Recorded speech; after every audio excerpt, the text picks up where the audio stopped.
Yep. Okay. Let's see. Backspiration question. Yes, everything must be secret now. Every roll I make in this game is secret. All right, 104. Backspiration.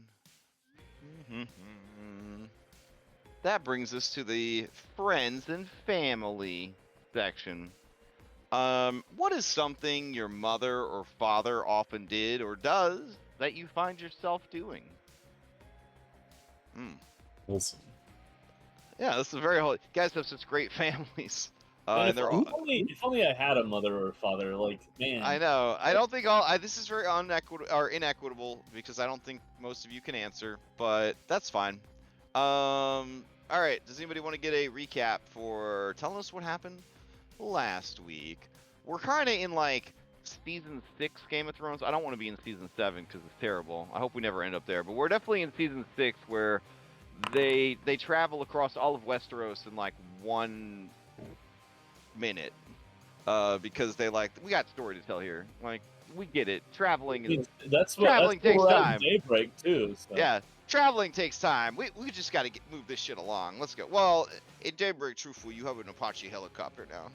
So, what a great use of a what a great use of a modern day token. Yeah, Lex was like, oh well, all right. I don't know if this is a stretch, but what if I had an Apache helicopter parked out back behind the death house? Could we say that it got brought over? And I'm like, yeah, man. Why haven't you asked me that sooner? So it's definitely it's Lexcellent. Oh man, wow. Good branding. Are you his PR guy now? What the fuck is that? He needs to be. Dang, Lexcellent. Oh man, I'm gonna have to use that. I'm gonna drop that. I'll drop that in extra life. When he gets crit, that's what you gotta say. Party time, Lexcellent. Oh man, we need to make a fucking like stream effect that whenever Lex gets a crit, it just starts raining Lexcellent confetti. Like beautiful. That's whenever he gets crit. And not tell Lex. Does Lex watch the stream? He does. He watches. Yeah, he watches it. Yeah. Okay. Well, the cat's out of the bag now. Mythic takes a lot out of people, though. Mythic takes a lot. They're like, should I watch all of One Piece and Critical Role, or try to watch Mythic Odyssey? That's what they have to ask themselves. Yeah. All right. Choice is clear. All right, Julian with a 2, going once, going twice. Julian, tell us about the amazing adventure you had last week. So, we arrived at the sunken city. We were greeted by Dolphinius, and we're informed that the king, Pontus, is, ready to receive us, as Andronicus is, prophesized to arrive. Good thing he was wearing his bronze pajamas that day. And we were debating, which to visit first, the gods or the king. We settled on going to the king first. He was quite pleased with that, and he, began to show us around. Went to visit Prometheus first, and then discovered that we could obtain blessings from each of the gods. And so we went around in turn. The last god that we visited, again, these are all gods, small g, was the fish god, the king. He was very fond of passing out tridents of speak with fish. Not quite sure how that wasn't, creating wild magic surges, but whatever. And again, we received all of the blessings. I received all but one. I was not in an emotional state to receive the blessing from the god of revelry, as I thought it was a bit. It was initially presented as a bit of a unbalanced power dynamic thing, a bit problematic, but it ended up he just fed us grapes. And Maya, again, she is staying true to Thylea. I guess the rest of us are bunch of degenerates for pouring ourselves out to any god that's willing to hand out a boon. But there's some pretty good boons in there. We rest up before heading out. So Maya's blindness is gone. I can speak again. Hooray. And I get the sense that something unsettling is happening somewhere involving the Furies. I didn't sleep well. I had this dream or premonition, something that Andronicus got the shit kicked out of him because he was mouthing off to them. We got thrown under a bus by Chandras about the whole killing the fate situation. And a bus being a colloquialism used by yes, the people of Fire Island to describe a brontosaurus. They Yeah. call him a bus for short. Yeah, okay, I got you.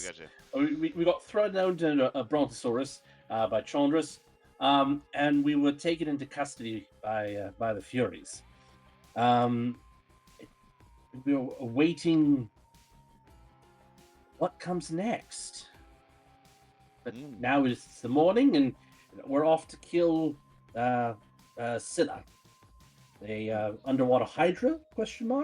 And we should bring different sorts of elemental effects, because no two heads are the same in terms of being stopped from regenerating. Fair. Also, you were approached at the very end of the session by a mysterious sea siren who wanted you to go meet with her boss, her employer, before heading off on any adventures. Which I think she only caught Julian's attention because, you were like at the window, kind of looking off dreamily and sadly, thinking about life. And so she invited you and your allies, after you had rested, of course, to come meet at her lord's estate, the hidden location number 4, over here. Okay. Now we just need to find hidden location number 6 or whatever the other one that's not on the map is. I think that is the hidden location. Oh yeah, 6. Yeah, you're right. Man, I don't know. Maybe you'll find it. Maybe you don't need to find them all before you go fight the strongest sea serpent in the history of Dungeons & Dragons. And I guess the real world. It's fine. Let's see. Let's put on some music. Let's see. And let's join the Heroes of Prophecy and see what these guys are up to. All right. Let's see. Ah, here they are.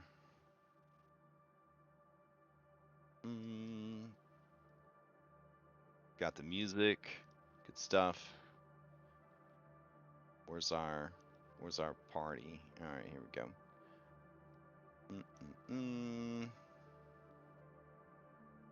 Yeah, I was telling my kid, one of my biggest regrets, because this is how you know that we don't script any of this shit, is that I didn't keep copies of your characters at every level. You know how like crazy moms will like they pose the baby. Yeah, they pose the baby for like every month. They're like, month 3, still a baby.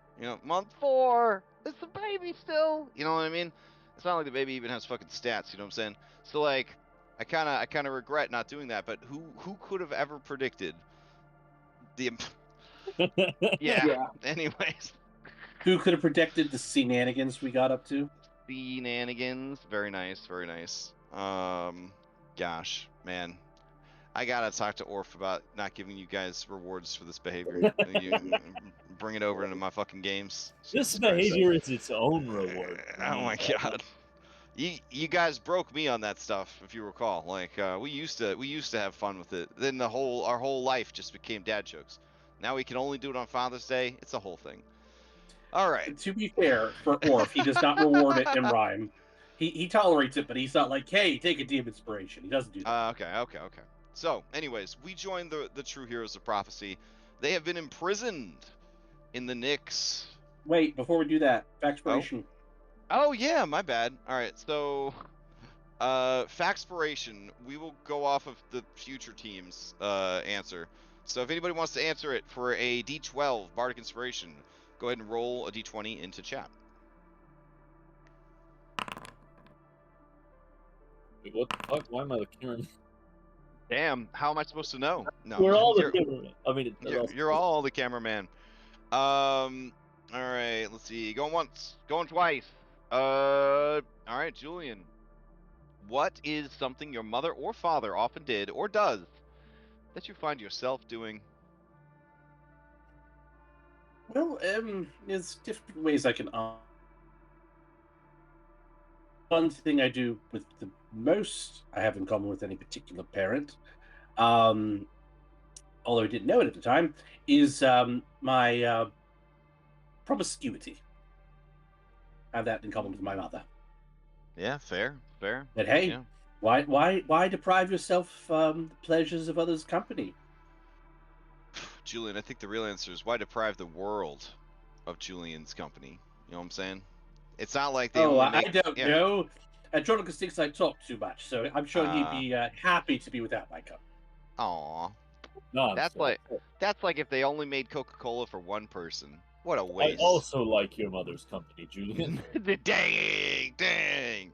We gotta stop having multiple people in the interview room. Sheesh. Yeah, you may ask the same Emotional question of any damage. NPC that you've met during the campaign, or any willing PC. I would ask Andronicus, but I don't think he'd remember. Yeah. I feel like whenever they meta pull him into the room, they inject him with his memories and then they wipe him up. Okay. Yeah, sure. When the meta pull me into the room, they Yeah, if you wanna Sweet. meta answer, And that made horrors. even Andronicus doesn't know the answer to this question. Comes out of the interview thing crying, not knowing why. Yeah, hey, we're gonna need you to look at this pen. Yeah, okay. And then like all your memories are returned, and then like while you're just breaking down, they're like, okay, look at the pen one more time. Okay, all right, you can go. But Get I out just there. got here. Go get him, champ. Didn't you want to ask me some questions? It's fine. We got everything we need. All right, sure. Andronicus, answer the question of this. What is it? So Andronicus gets his sometimes overbearing sense of right and wrong from his mother, and he gets his determination from his father and how he was raised by his father. So those are probably the two things that they did or do that come out the most in him, which of course he doesn't currently know. But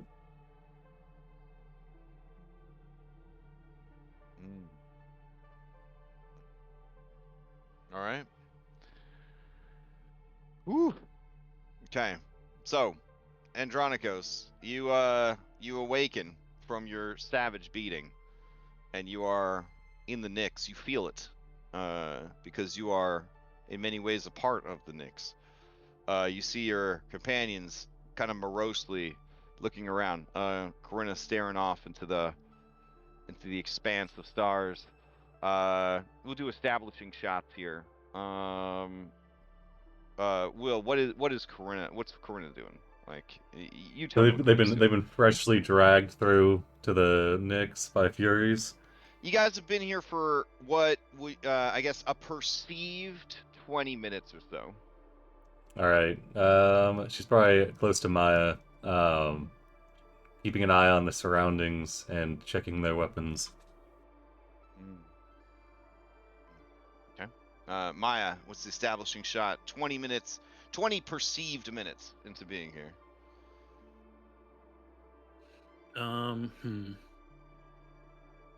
She's probably like wide-eyed looking around. I'm trying to figure out where she is. And trying to understand, like, what is this place? And the Furies have took us here, like, this is where the Furies are hanging out. Maybe this place is close to Thylea. Also kind of worried about how broken and destroyed this place looks.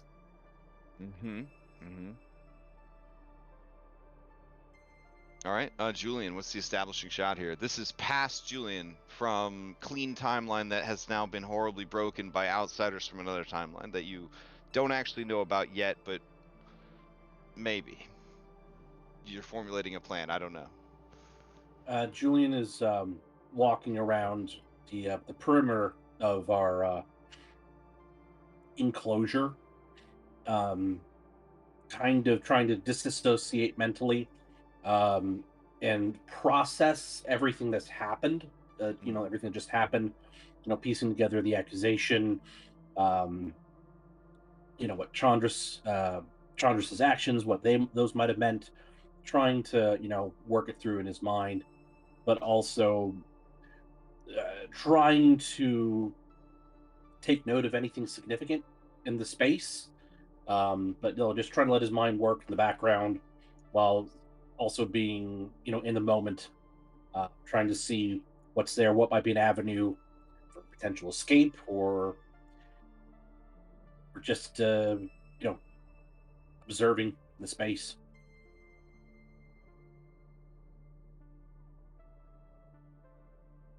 All right. And let's see. What would Sibo be doing? I think Sibo would be sitting on this broken pillar like it was a log with his feet dangling off into the expanse of infinity. And he would just be very much like wrapped up in his thoughts because he's still reeling from the death of Versi, and now all this crazy shit keeps getting dropped on you guys back to back to back, and he's the kind of guy who can't stand not knowing what's going on. So I think he'd be over there putting all his processing power to work. And then I guess the camera would swivel back to Andronikos. Pause. Oh, my bad. There you go. Andronicus, around this time, would be one super annoyed that this has happened. He'd be annoyed by the injustice of it because we didn't do anything, and so he'd be like, "You'd think that the beings that were put in charge of making sure those who committed cosmic crimes were punished would have some way of verifying whether we did those cosmic crimes or not. Also, they need more money invested in their infrastructure budget. This place looks terrible." He does, however, feel weirdly at home here, having been spawned from the Nyx. Or at least have his people originally having been spawned from the Nyx. We'll kick a little stone off the side and see what happens. Okay. Yeah, the stone sort of like drifts down and then sort of gets captured in the sort of perceived gravity of the place. Just sort of hangs there.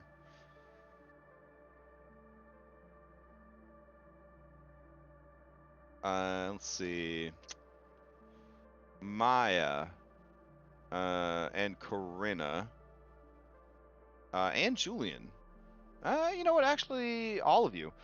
You would hear sort of a soft, sort of feminine sob. But from a distance and very deep, as if a very large woman, like maybe one you'd see on Steven Universe, like that big.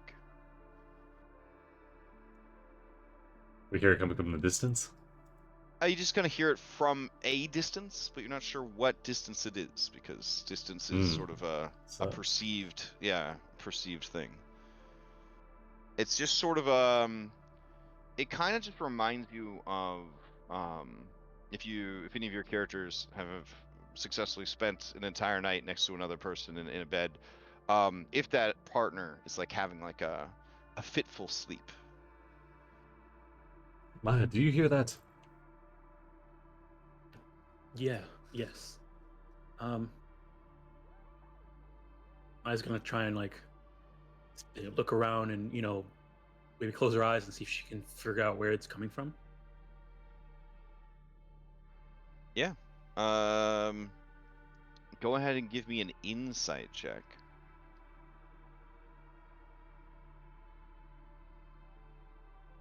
if this is post Demus Maya, so I think I would have also have expertise in it then.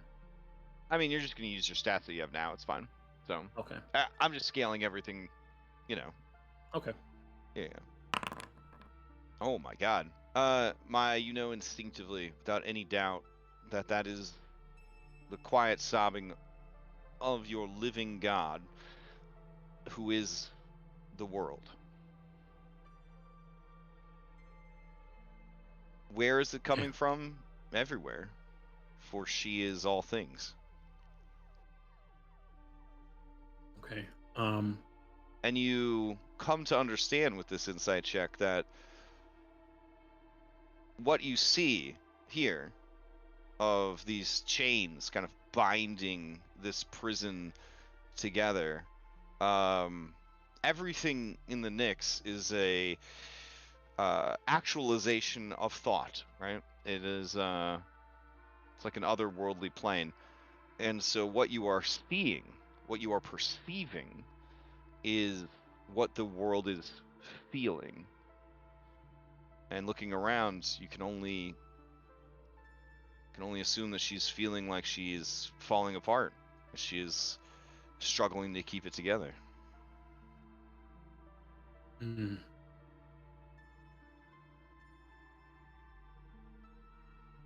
Okay. And Julian, you do recognize that these chains are made of adamantine, which for some reason you have always been very fascinated with, but you feel like a weird deja vu looking at the metal, even though you haven't been to Praxis before.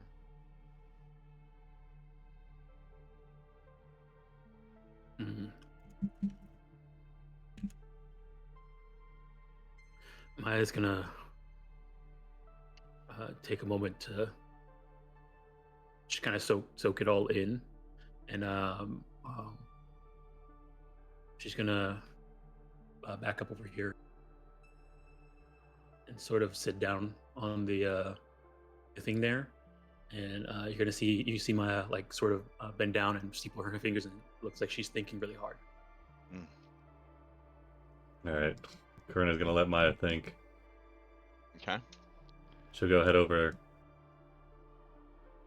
Oh, whoops. I don't think I have control.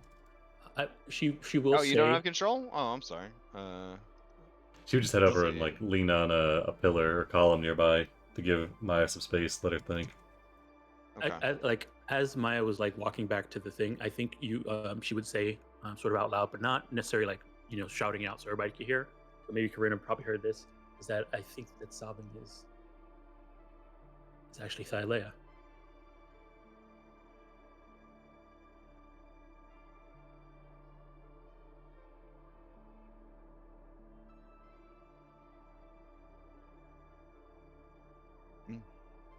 All right, and then we'll cut back to the future team, the present, future present team.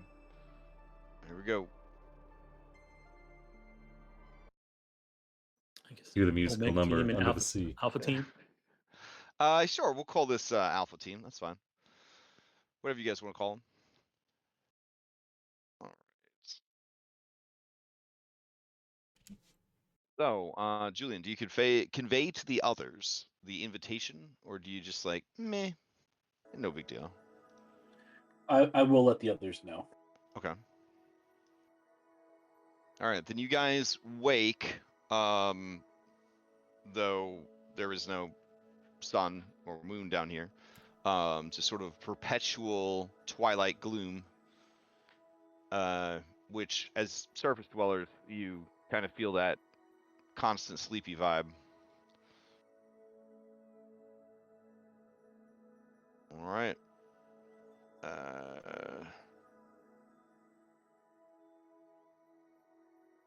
So what now? So we're thinking this is a head chopping hydra or a not head chopping hydra?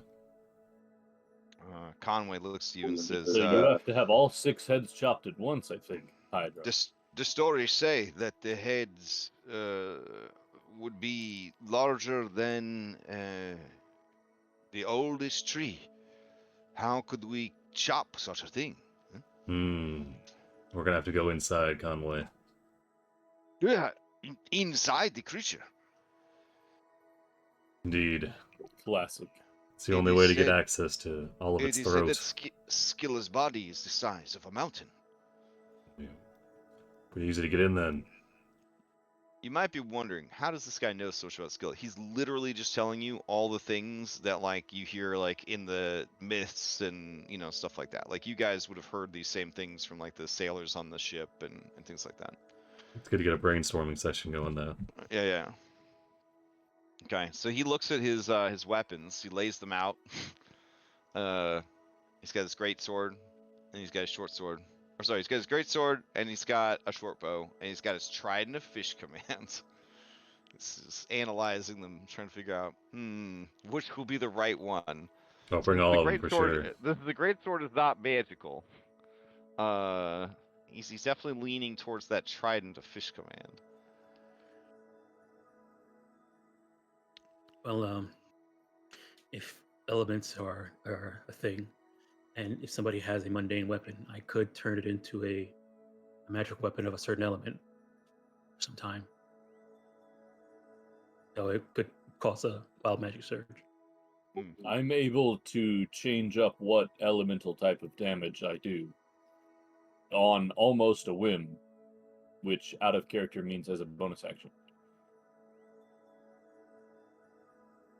As long as it's one of the bases or psychic.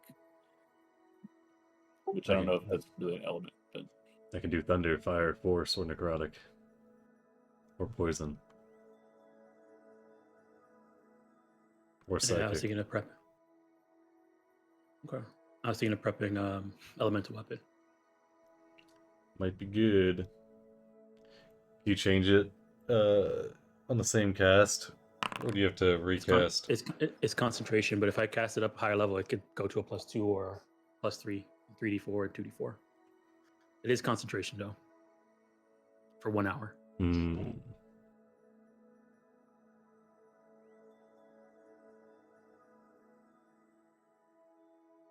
Dang, 7th level elemental weapon. That might be the first time that's been cast ever. That's only if somebody needs it. Because if you guys already have it, if you guys are using a magical weapon already, Hey, +3 weapon with a damage type that the boss is currently vulnerable to is pretty big. Depends on how long the vulnerability lasts, though. But if it's like, I mean, it seemed like it was dependent on the head. I will be giving up regeneration for it though. that's fine. Just keep all your limbs attached. Also, does somebody want foresight? That's the advantage on everything and disadvantage on everything against you. Yep. I mean, not if you have to cast it. Yeah, I mean that's the thing. I would have to cast it. Wait, something bad happened if you cast stuff? Yeah. Oh, gotcha. I mean, it doesn't necessarily. It's not necessary. Yeah, there's been some good things. I mean, Maya's still seeing shadows in the corner of her eyes. That's true. I could do a lot of damage with. Good, right?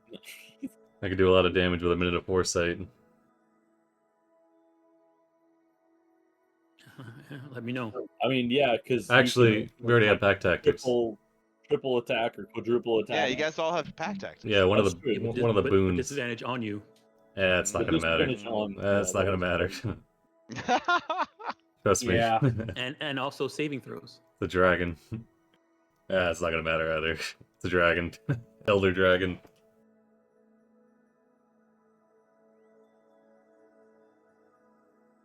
I think we want to keep casting down to a minimum. Okay. And if we do take the meeting to meet this wealthy benefactor, there may be some non-spell casting things we could pick up, depending on what they're wanting to, from us. I think we should at least take the meeting. Oh yeah, for sure. Yeah. Let's head out, I guess, towards there. Do you think they're willing to? Would you think a Hero's Feast would be worth it to cast? 100%. Yeah. All right. Do we have a bowl? You No. can give us a bowl. Maybe we can talk to the king. I mean, yeah, we're in a kingdom getting ready to fight their greatest monster to release their gods. Surely they'll give us 1,000 gold piece bowl. Mm. All right. They're like, we'll sell you Andronicus, I one. would need you. I'll need you to go. But would they use bowls? We can Maybe. make one. Maybe they We would just use need a bowls. big I mean, plate. it could be an artifact that has, survived all these Yeah, I eons. feel like that makes them less likely to give it to us, Julian. So let's say they use bowls. Just tell Listen, them we that need was OC. Come on, it wasn't the Julian book. Just tell them we need to borrow it, Ooh. and then they can't be mad if the Okay. greatest evil's dead. And if we die, it's not our problem. Yeah, mermaids generally don't require bowls for eating or drinking in the same way that humans do. Though they might collect such things from the surface world. We gotta go talk to Ariel! As Oh, rare man. it is, and yeah. Hey, Hell you guys yeah. want to trade some of your cursed items? Maybe you could trade a cursed item for a bowl. They Oh, would, yeah. however, That'd be still a have cool. containers, and if the DM is willing to shift the definition of a bowl to be a broader term like a container for things, then Is like beauty is in the eye of the bowl holder. So. oh, nice. That's an excellent point you make. Okay, so you could go to the Agora, try to find this this Ariel deep sea junker and magic broker. Absolutely. If you're into that. Should we do a fancy meeting first? Does Yeah. that mean like with the king? Like, is that what you mean by fancy meeting? I don't... No, with No. the benefactor. Yeah, it was the rich benefactor. yeah, wanted we to word with us. should probably do that first. Although maybe the rich benefactor guy will just have 1,000 GP gold bowl. No, that's a definite possibility.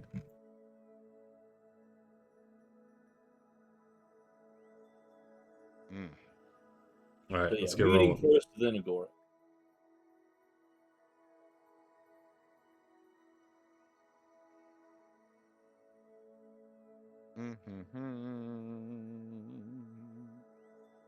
All right, so wait, you're going to? Sorry, one more time. Where are you going?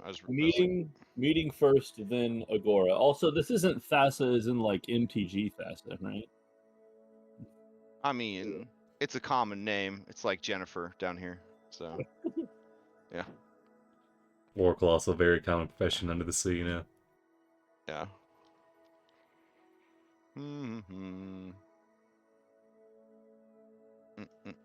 That'd be crazy if Thassa, the deep dwelling water goddess of Theros, was here. Like that'd be weird. Yeah, okay. This isn't Odyssey to the Dragon. I mean, this isn't Mythic Odyssey of Theros. I mean, yeah, exactly. You didn't specifically say you were pulling things from that book when you were designing it. Yeah. Kinda, yeah. Anyways. So as you guys head over, do you? Oh, yeah. Sorry. Outside the guest quarters, Dolphinius has placed attendants. When the attendants see that you have stirred, one of them says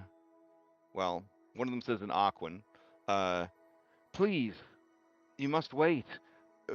I was told to fetch Dolphinius and Kayla if you wanted to leave the guest quarters. Warren glances over at Andronicus. Like, Andronicus, he's making dolphin noises at me. Yes. Sorry, I forgot that you needed me to try. No. Remember, Aquan sounds like beautiful singing underwater, and then it sounds like like it sounds like Murloc out of the water. So. Oh, I speak Murloc? No, that's just what it sounds like to everybody. That's my favorite WoW noise. It's a good one. Dolphinius, Sorry, you need to see the king before we... No. I need to fetch Dolphinius and Kayla. They wanted to accompany you while you're in the city. Oh, we don't need to cause such a stir. We don't wish to disrupt everything here. Maya, with your incredible insight, you understand that this is a very important job this person has to do, and that even if Andronicus is the hero of prophecy, he's still a hero. Heroes have a tendency to cause trouble. Of course, I'll come with you. Just lead Let's us to go- your let's go priceless find relics and break the Oh, okay, objects. so you guys go with the attendant to pick up. Oh no, Dol- no, No? I go with them. Oh, okay. And then while you go, you're gonna have the rest of the team go to this meeting. If they're okay with that. I mean, what if he speaks Yeah, Aquan? we're gonna need to translate. That's fair. Oh, Sibo can cast tongues, right? People's Does anyone like, cast something? Well, perhaps we can have an Why don't we just- advantage if we get, Dolphinius and the others involved, and let them know what's going on. Perhaps we Julian, can did get a bit of sense of what we're walking into. Now, whatever Julian, did this this person say they wanted us to come ourselves? well, Without the anybody? person did come by at night to the window. they were being secretive about this, Julian. I think we should respect that and also be Right, but about if we let them know what's going on, we can be, forewarned as forearmed. As much as I would like to immediately trust Kayla and the King, we don't really know anyone here. I don't want whatever they think about this person, if they even know who it is, to influence us before we even get a chance to decide for ourselves. I'm confident in our abilities. I think we can handle whatever gets thrown at us. But I want us to be able to make our own unbiased decisions. Right, but if we can get the permission to wander unattended, then we're still maintaining trust without. That's true. That is my bigger concern: is that we don't piss off our hosts. Yeah, I mean, we could just meet with Delphinius and Kayla and say, do you mind letting us do something by ourselves for a second?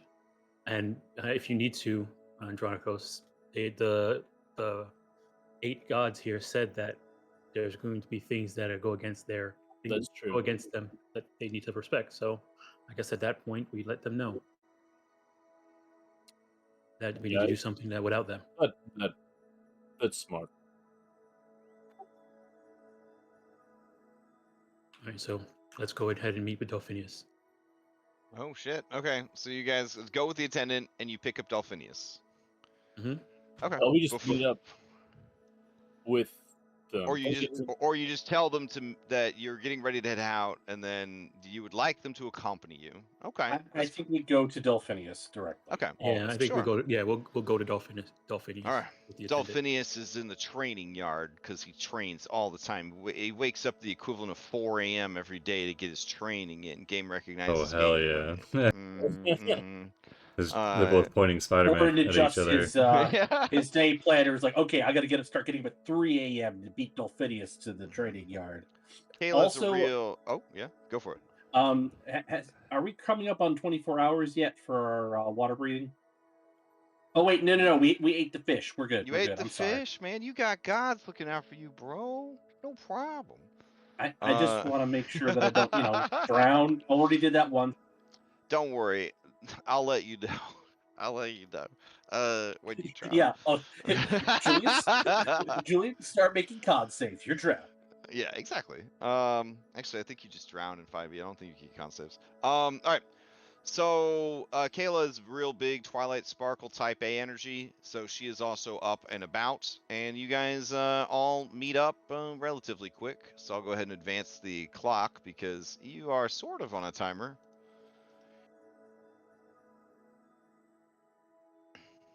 Okay, so it's like, I don't know, what you guys would think is 7 a.m. You meet up with them, and then Dolphinius says, in Aquan, to Andronicos, it's a pleasure to see you. I'm ready to help. What is it you need? Where do you want to go? It's always good to see you too. I would like to We plan on heading out later in the day to accomplish the task which the gods have set for us. But in the meantime, we'd like to explore your city a little, if that's all right. Of course. You're not in a hurry, then, to head to the chasm? You want to get a lay of the land first? Precisely. I think acclimatizing ourselves a little more to the people in the area will help prepare us better. Certainly, certainly. Ask about the Kayla, giant Kayla bull, arrives and Andronicus. says, I am filled with such pleasure to see you. What shall we be seeing today? Over the network, Maya's gonna say, "Why don't we just go to the Agora first, then, with them?" That's fair.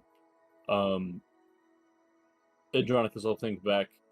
I think that's a good idea. If we do want to get away from them at some point to go visit this benefactor, we could always, after we've gone somewhere else, say that we think that maybe them being with us and them being known quantities is adjusting how the people react to us, and we'd like to see what they do without their accompaniment.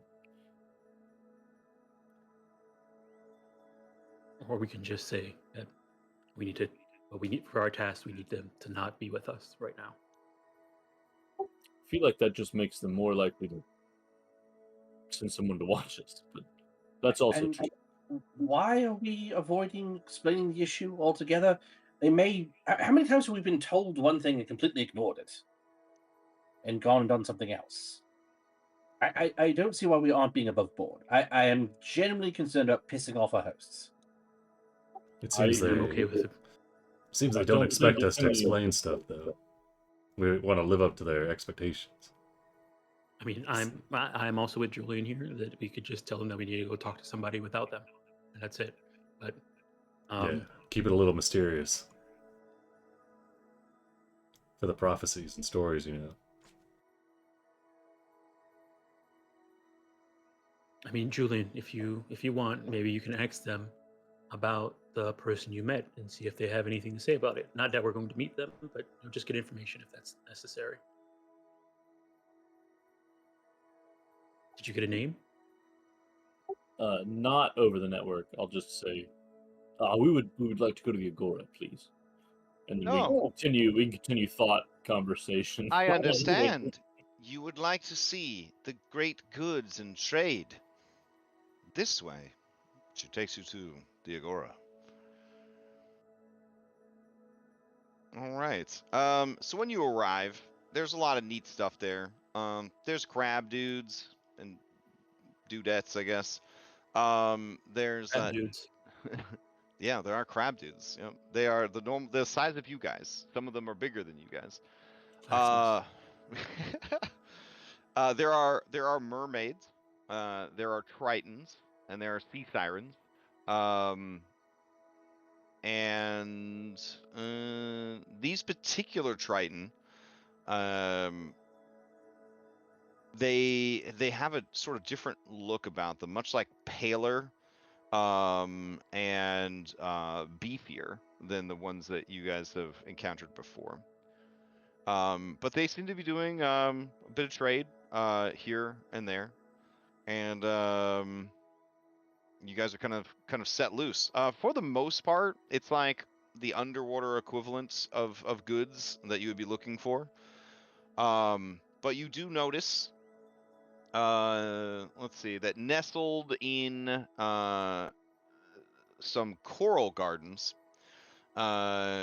is the remains of a great foreign ship that seems to make up the half of the shop, and then the half-buried, shattered skull of some ancient leviathan whose remaining eye socket has been filled in with stained glass. And then you see that there are shimmering lights inside that sort of beautifully cast through the stained glass out into the open plaza. And there are strings of bioluminescent algae draped over the structure, illuminating sort of highlights of the shipwreck and the skull sort of being merged together with this cultivated coral garden.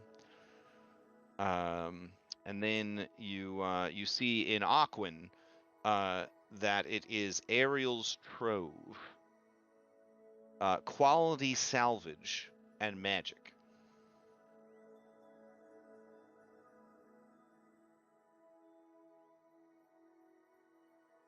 It's by far the most interesting place that you guys have seen. Is it written in common as well? However, Orin, you have strayed a little too far from the group.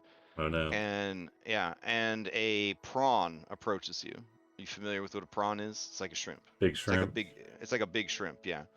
And the prawn, there was one on Muppets. Do you remember the prawn from Muppets? Everybody thought he was a cockroach, but vaguely. Okay, yeah. So it approaches you and it says, it starts working through all of the different languages to try to talk to you. Orin knows common and Sylvan. Oh my goodness. Okay. All right. You only know 2? Come on. Yeah, so it's running through all these languages. None of it's making any sense to you. He's just nodding his head along. Yes.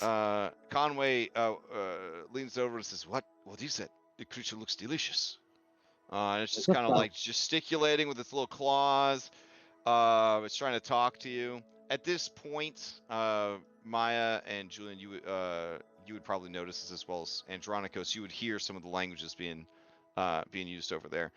And then Kayla's face darkens with disapproval, and Dolphinius looks like he's either going to be the cops or call the cops. No, what is it? Why do you both look like that? I do not want to be a person who is judgmental of others based on how they were born, but prawns are terrible.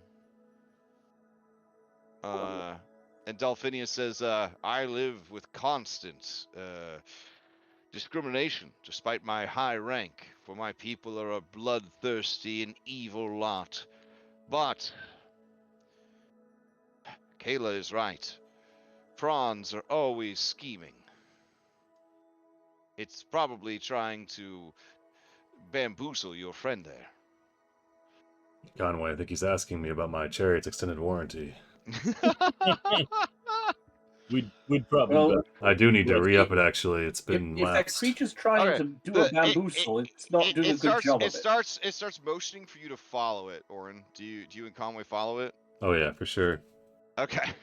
It's trying to lead you away from He'll say in the chat or in the SIBO network real quick. Say, hold on, I've got a lead here.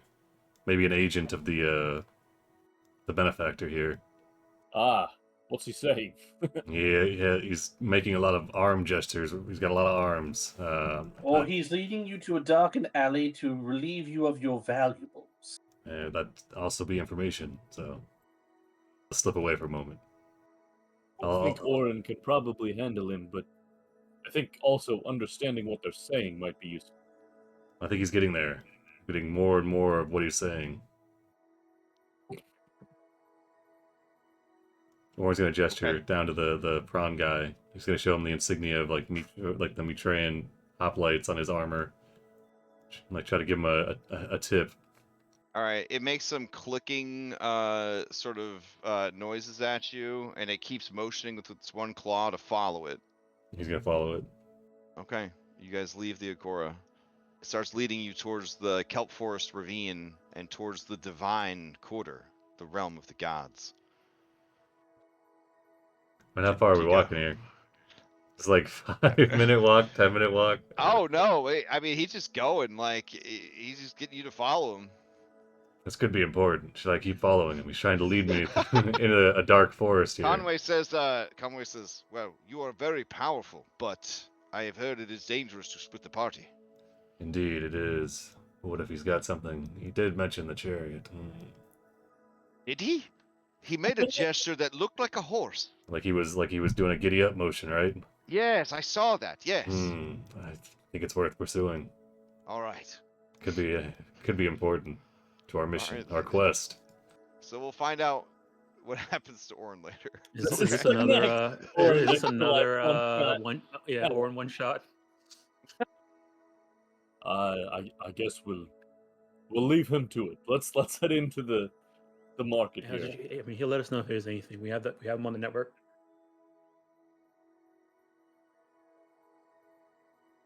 Okay. What do you guys want to do in the agora? Looking for trying to get a bowl. And see if Ariel has any sweet magic items. I mean, we don't really have any money to buy them, so Yeah, we got stuff. We can trade stuff. Here, have this potion of bat blood.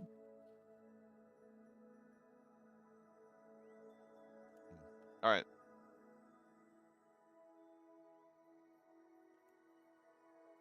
Mm-hmm. So you oh, here I can. You guys head into the junk shop.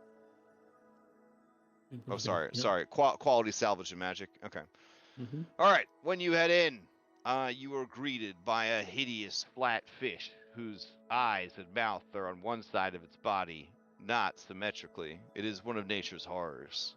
It's a deep sea flounder. And it says, "Welcome to Ariel's Trove. You look like you're from the surface." Is this an Aquan? Sadly, yeah, this would be an Aquan.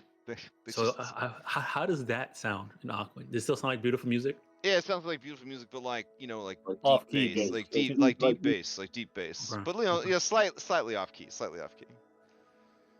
like someone's trying their best. Right. Okay. All right. Well, Andronicus, you gonna translate for the group? Or? I will Okay. translate.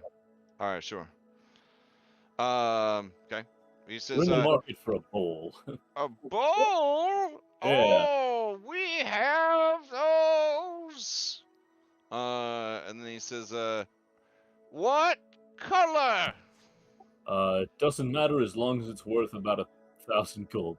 Whoa, you just want to give us 1,000 gold for a bowl?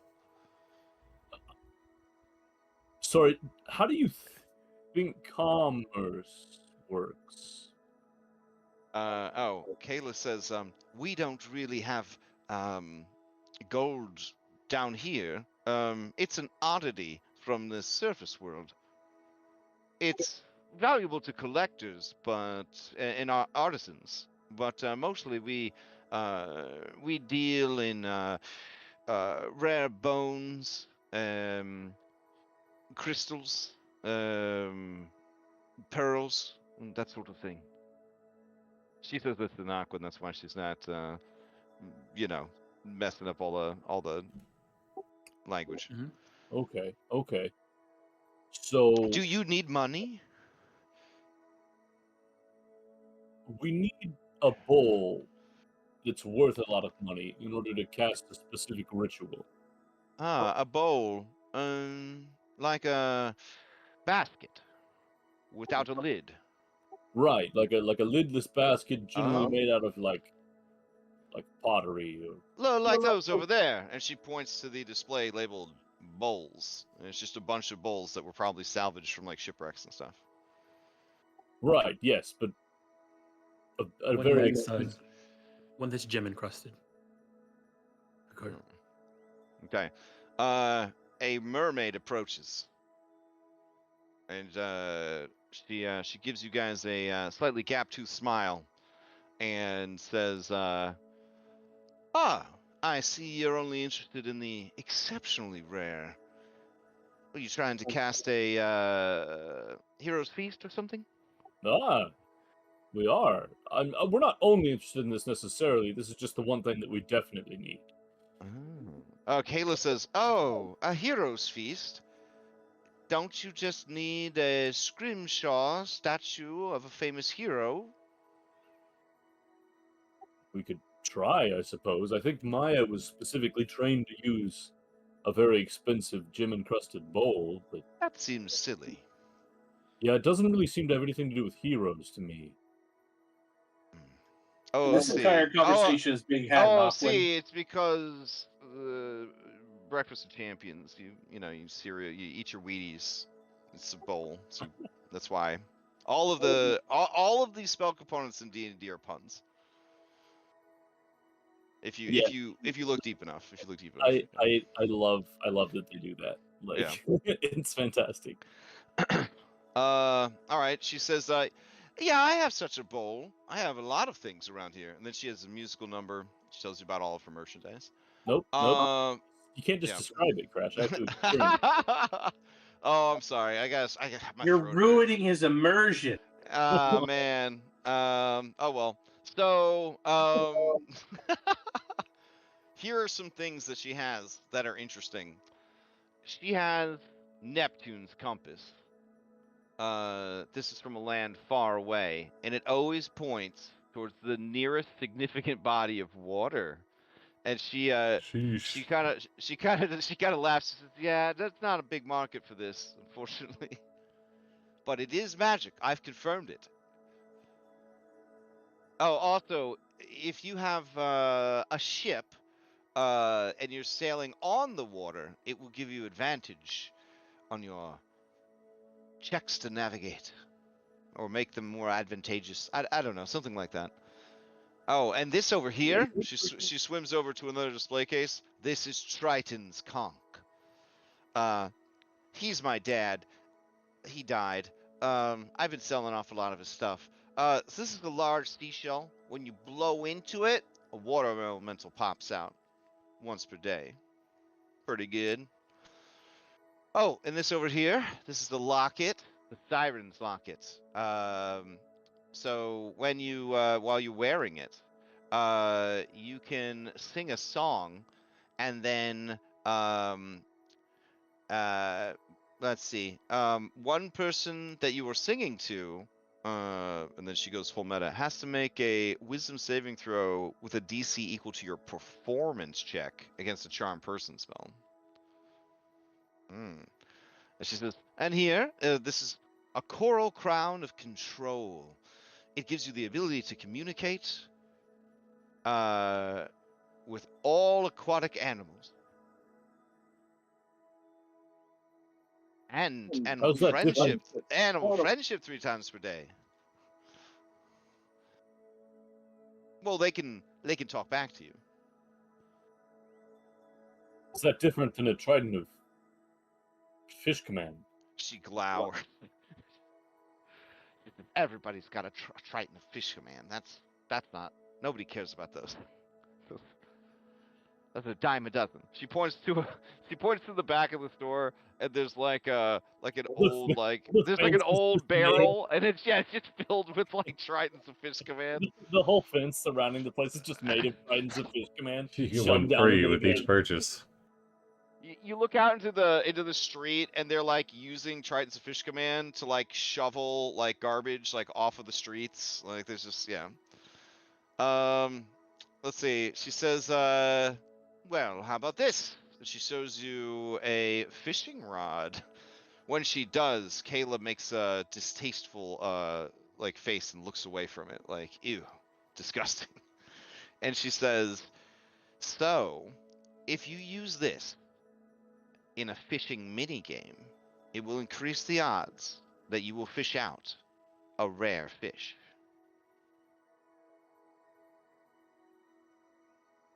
Intriguing. We gotta buy that. I think I normally just ask a fish to come near me and then stab it. Oh my gosh. Oh my god, Flounder, don't listen. Flounder says, I already heard. Don't worry, I wouldn't do that to you. I see. Well, maybe you want something a bit edgier. And then she heads over to another display case, and you see a black pearl. Looking into it, it looks like it is devoid of all light. Just the deepest black you've ever seen, like that paint that they use that it's just so black it's like not real anymore. Anti-black. Yeah. And she says, while you're holding this pearl, you will always be able to see, even in the darkest and deepest magical darkness, even at the bottom of the abyss. Okay, that could be useful. Oh, and well, I don't know if you care about this kind of stuff or not, but I have a magical rope. It's called the Mariner's Rope. It's unbreakable, and it can float, and it can be commanded to extend up to 100 feet, which is its full length, on command. Well, that's just useful. Mm-hmm. Oh, and then I have this. This is a barnacle shield. It's actually a buckler. They're normally illegal in the 5th Age of Magic. It allows you to gain the benefits of a shield while keeping your offhand free to hold things. Oh, also it gives you resistance to slashing damage, and you can activate the item to stick to anything, and no one can remove you, not even a god. These sound very useful. Do you perhaps Mhm. have a list or a document you could share? Oh. A manifest. Inventory. All right. And do you do trades? We're low on. Oh, I only do trades. Oh, good.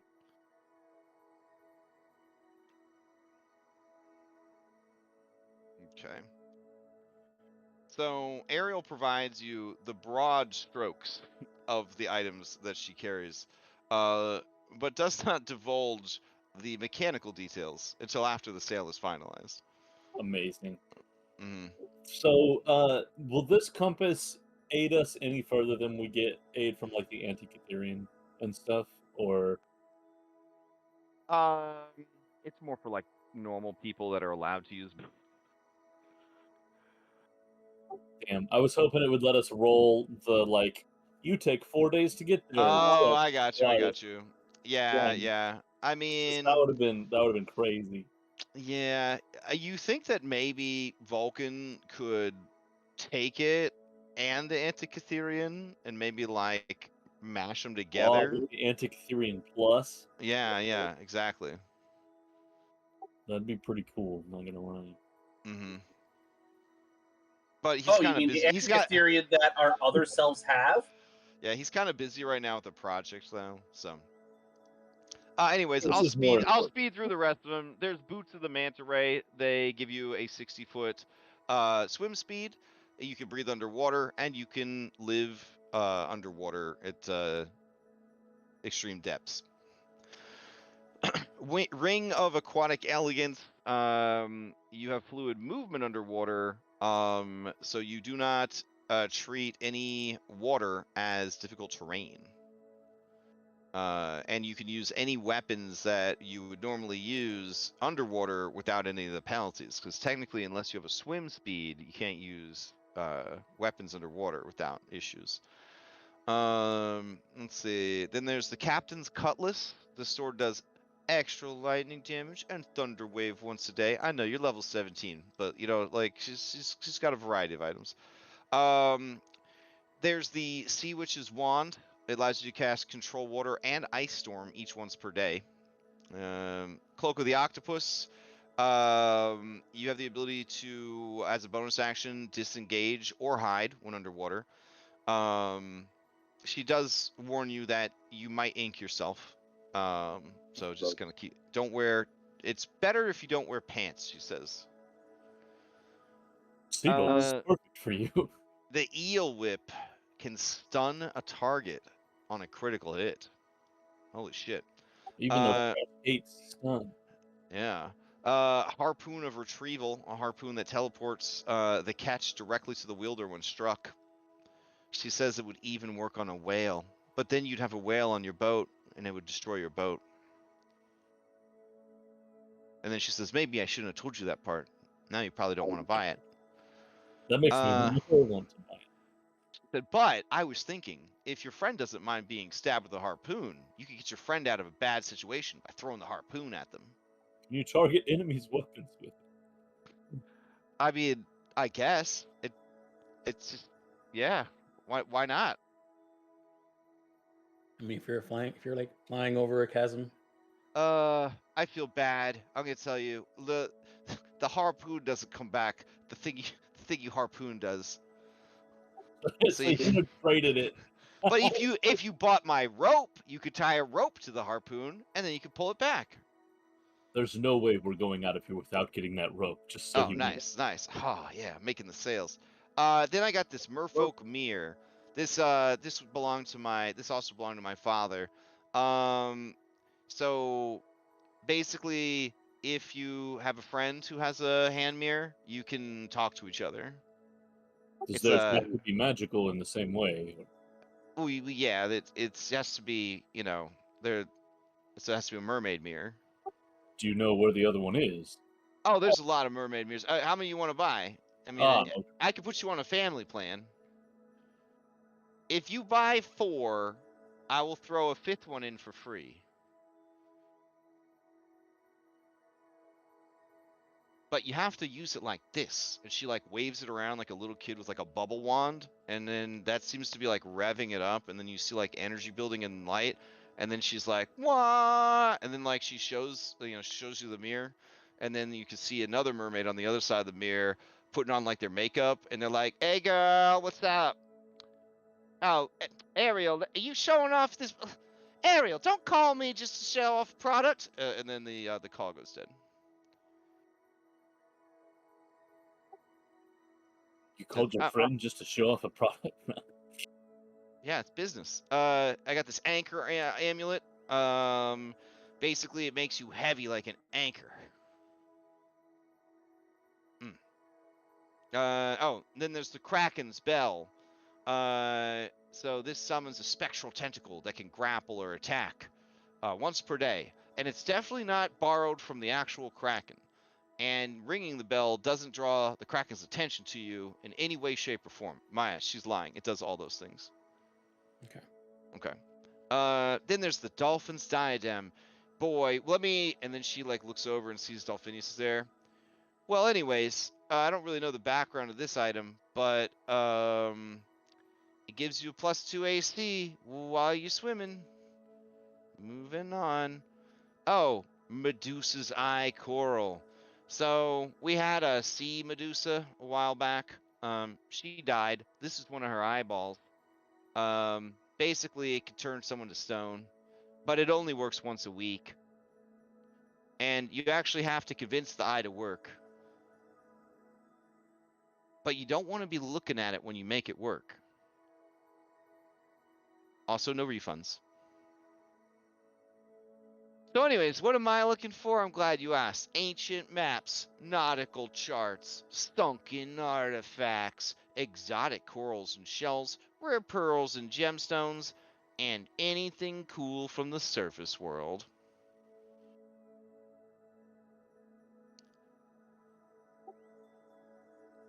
Alright, so while you guys are thinking about that, let me change out the music.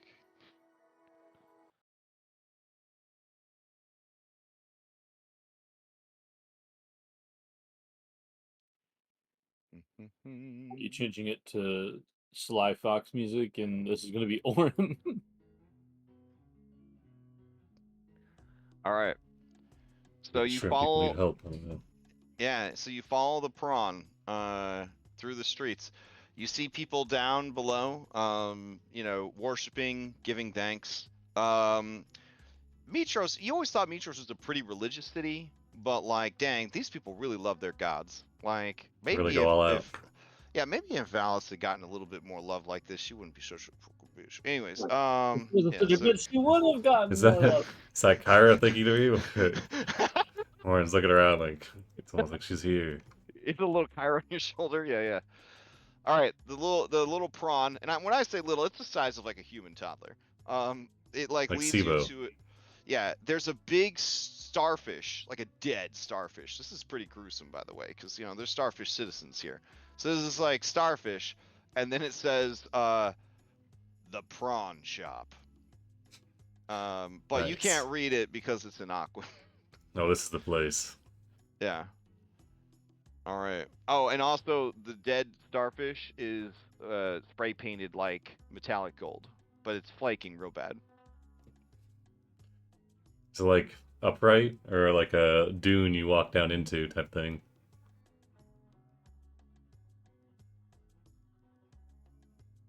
Is it like? Can you hear me? Yeah, I can hear you. Yeah. Is it like a thing you walk down into, or is it like upright? You Oh walk no, up. it just looks like a normal like building. It's just got this starfish on the front and then the sign that you can't read. Yeah, he walks in. Yeah, you follow the prawn guy. All right. So as you head in, the proprietor is there, and he looks up at you from behind the counter, and you can tell he's checking you out, and he nods to the little prawn behind you, and it swims off, and he says, in surface Thylean common, Oh, he says, "Gentlemen, what can I do for you? Welcome to the prawn shop. I'm your deep sea trader, Pronald Deep Dixon. Come on inside." hmm. Yeah, You know, we don't get a lot of customers this far out, ever since the Agora incident. Anyways, come on in, come on in. May the traveler... No, wait, what are we supposed to call him? May the Pathfinder guide your steps to my cash register. Come on inside. you know that in. So the Pathfinder is your chosen deity. Oh, yeah, he's a great guy. He's real good stuff. I love him. Love all the gods. Hmm. It's good for business. He motions around. You see that he's got lots of, like, god swag. Like god memorabilia. Like I'm with the Sea King, and Yeah. There's body pillows. There's a body pillow section of all of the gods. there's that one, the wine god, branded wine. Mm-hmm. You see a sort of beaded curtain that says "No children past this point." Careful over there, Conway. That's actually in common Thylane, because it's a signs written in many languages. Apparently, whatever's back there, they really want to make sure kids don't go back there. You gotta cover your bases. Mm-mm. He says, "Yeah, I'm just happy that you decided to make the trip out here. What brings a surface dweller to the Forgotten Deeps? It's been a long time. In fact, let me see. I'm trying to think of the last human I've seen down here. Oof. Oh wow. Well, no, you know what? I saw one just the other day. Ever since the wild magic has been happening, the craziest things. I was walking home from work, and a human appeared in the middle of the street. Obviously, they immediately were compressed by the ocean and Ooh. turned into jelly. But that would be the last time I saw a human being. So it really wasn't that long ago. That's tough. That's tough. We're Yeah. actually here on a diplomatic mission of sorts. Oh, yeah? Okay. So my man out there, he said that you are you were in the Agora, so you're doing some shopping before you while you're in town. We are. We're actually in the market for a large golden bowl, if you would believe it. Oh my goodness, so you're going to have a little hero's feast there, huh? Exactly. That's what Maya calls it. Okay. Yeah, I mean that makes sense. You seem a very heroic type of guy. The economics on it seem a little out there. You know, it's this whole bowl. Just after we eat, she just throws it out. She said we can't use this anymore, and she chucks it over the side of the boat.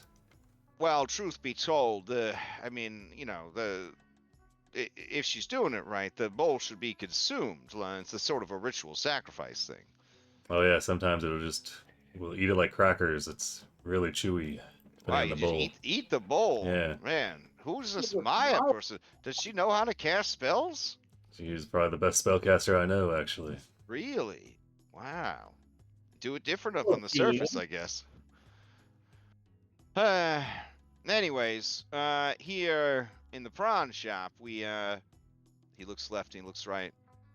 We do special kinds of deals. We unburden people from things that might be holding them back and slowing them down. And then we, you know, give them the things that they really want. Interesting. Interesting business model for sure. Yeah. So, you seem like a guy, and I'm just generalizing here, that wants to get tough, right? You can never be tough enough, am I right? What's your name, son? Orin of Mitros. This is Conway Or he of extends a claw. Mitros. He sends a claw to you. He says, "You do the limb shaking on the surface." Oh yeah, we go all in Oh yeah, for let's limb shake shaking. let's shake these limbs. Come on, shake these limbs with me. Yeah, Conway, huh? Nice name. Good to meet you. Good to meet you. So, yes. Well, like I was saying, you seem like a guy that you just can't be tough enough, right? Hmm. You know, that's Like definitely bulls are something I've great. Bulls are considered. great, but like let's talk about you, right? You're out here running errands for this girlfriend of yours, Maya or whatever. But what about you? What does anybody ever stop to ask what Orin needs? What Hmm. Orin wants? Huh? I bet Conway does. Conway blushes a little bit. See, I Nice. could tell when you walked in, you guys are best friends, right? Or not sagely.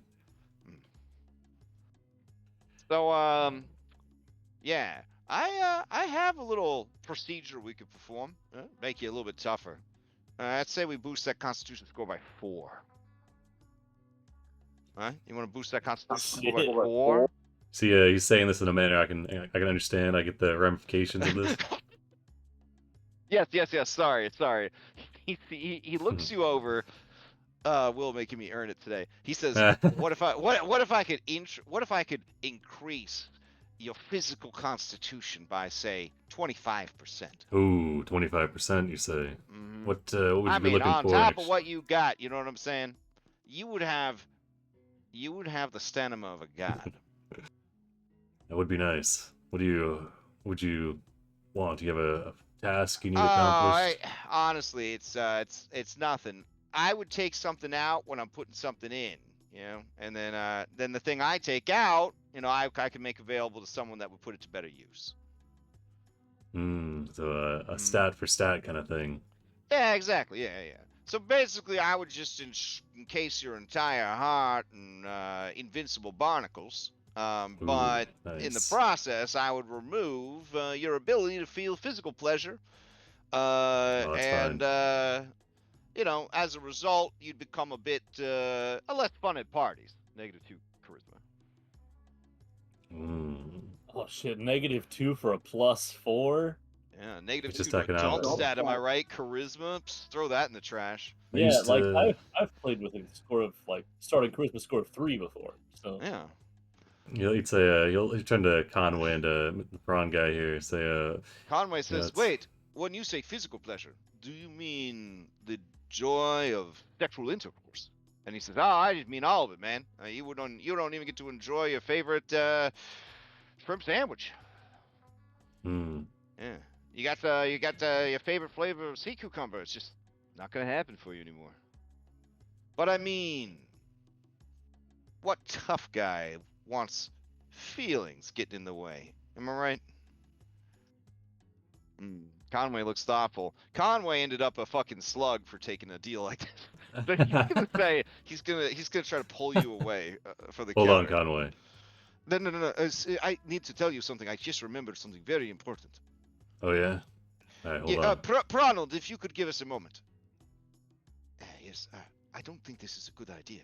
I took a deal long ago, and that is how I ended up at the mercy of the fates.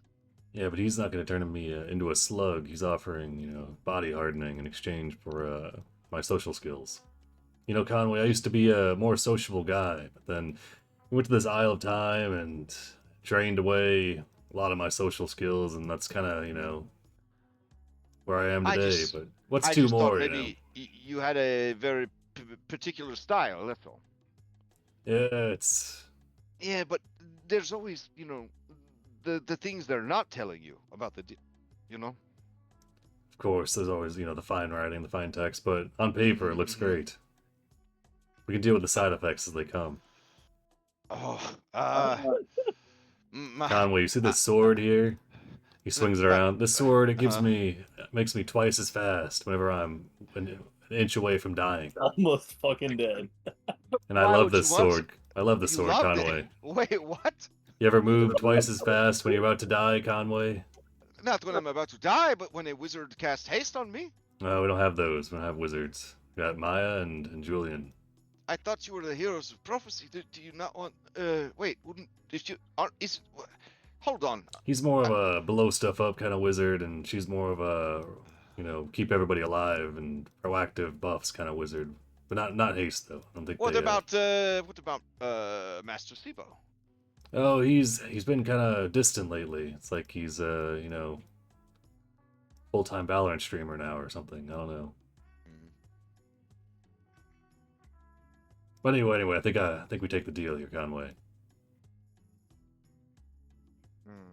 If I become a slug, you can definitely hit me with a you told me so. But Well, can't. maybe you can tell him that you have to think it over, and we could go back to the others. Then, No, because as soon as I go back, Maya or Julian, they'll have some sort of good argument that against doing it, and I don't know. Well, maybe that is maybe that is a good argument that you should listen to. Well, see, here's the thing. 20%, 25% tougher. That's let me do the math real quick. 4 times 17. Let's see what we're working with here. So 68. as you guys are 68 Conway. as you're having this conversation, That's the health of roughly 24 commoners. No, 14 commoners. He's not taking my in. I see Siren kind of pushes past you. She says, "Excuse me, I'm trying to get in the store. You're blocking the door." Oh, sorry. Yeah, move over. But you don't actually understand her because she just sings melodically to you. But you get the sense that she's trying to get in. All right. She's going to have a conversation with the guy. Okay. All right. It gets a little heated. They're having a bit of a heated conversation in Aquin. He taps a sign. And she looks at the sign and she starts to weep. He crosses his claws in front of him. She begins to sort of beg and plead with him. He has a stoic look on his face. He says something in Aquin, and you think it's like best I can do something. She wipes away her tears, and they shake their limbs, and she leaves the store. See, look, she looked happy. Another satisfied customer. Hey, I was thinking, I'm just checking you out from across the room. I hope that's not too forward of me. I just don't get to see a good-looking human before they're compacted into jelly too often. So, so just trying to take it all in. You seem like a guy that likes to be tough, but you know what you also look like? You look like a bruiser. You look like a guy who really wants to get out there and get some big hits in on the monsters. Some real big hits. Is that the kind of guy you are? I don't know. Big hitter? Are you a big hitter? Looking for you trying to go down the strength avenue? I'm not too interested in that. We got a guy for that. No. This is about precision. Oh. Well, now you got me. We'll start heading over.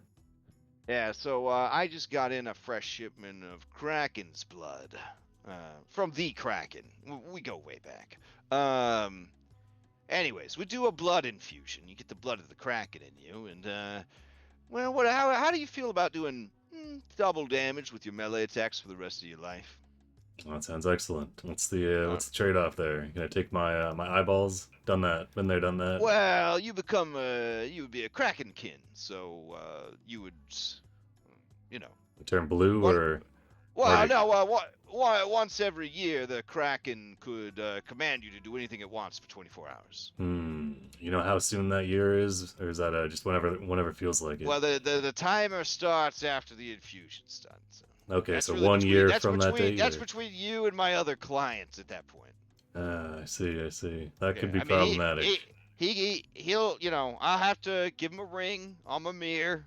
Let him know someone's got the blood. Yeah, let him know they got the blood, and then at that point, that's where the year starts. So 5 minutes later, you could be doing some biddings for the Kraken. I heard he's a pretty fun guy, though. Trombonicus or whatever. I think he's an alright guy. I've met him. Yeah, I Can't mean, say I've talked to him too but much. I get it though. If you don't want to double the strength of all your attacks without, you know, horribly mutilating your body with all them nasty muscles, you know what I'm saying? You don't want all them nasty muscles. You're a spry guy. You're a lean guy.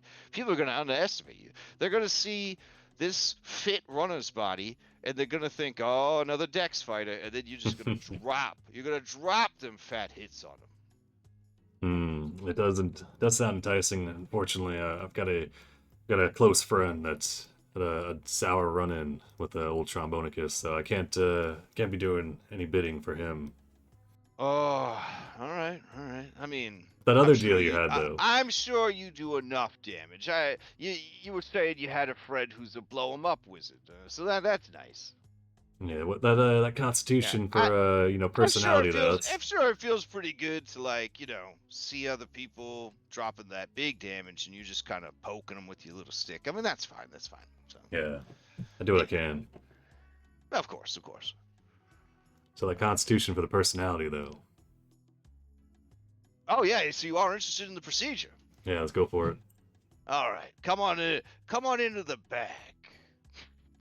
Go ahead And into the back. he points to the curtain and says, "Absolutely no children past this point." Oh yeah, I'll be out in a moment, Conway. He says, "Please, I ask you one last time, consider that maybe this is not the best idea." And he is going to roll an earnest persuasion check on you. Oh He man, has a +1. what do you get? He got a 7. Conway, this is that's pretty good. this is something. We were looking for an 8 9. This is something that this will help the Heroes of Prophecy. Can I succeed in the cost of combat? Oh no, Conway, no. Don't do that to me here. Here, just hold my cursed sword. I'll be right back. All right, you hand the sword to him, and you hear the whispered promises of death, dismemberment, and destruction carry through the water as you pass it to him. And don't listen to anything it says. Like it I will not. Put those in the mine prison. Lock them up. Oh, okay. He'll head back into past the beads. All right. Isn't Orin also cursed to be reckless too? That's from the sword. Yeah. All right. So play continues back at the Agora. Yeah. Orin's been kind of quiet. Hope he's okay. Dolphinius says, "I have just done a head count. We seem to be missing someone. 2 people, actually. Conway and Orin." Yeah, they went off with that prawn guy. Whoa, what? I don't know how you didn't see that. It wasn't stealthy. Well, I mean, anything could have distracted me. You were thinking about that dolphin again, weren't you? Kayla says, your friend is in danger. Prawns cannot be trusted. His body parts for food and trade. Chopped up into pieces he is. Look, I trust Orin. I'm sure that he'll be fine. Orin, are you okay? Over the network. Oh, doing great, Maya. They can't hear, but there's like a of like the buzz saw like coming towards your chest. Yeah, he's just strapped in. Yeah, there's Honestly, how bad is this compared to what he's got to do with Lutheria? I mean, it's pretty normal stuff. I mean, I think he's been conditioned for this. So okay, It's economical, honestly. Also, I wouldn't be surprised if this guy was actually Lutheria in disguise, and just wanted an excuse to work on Orin some more. Ariel takes a bowl down. It is just a plain wooden bowl. She then takes a gem, and she turns the bowl upside down, and then she puts the gem against the bottom of the bowl. She takes out a little hammer, a tinker's hammer, and she tink tink tink until the gem is stuck in the bowl. And she says, 1 gem-encrusted bowl. I'm going to need 1,000 gold pieces, please. Since I am an official merchant, I set the cost of things, and therefore its value.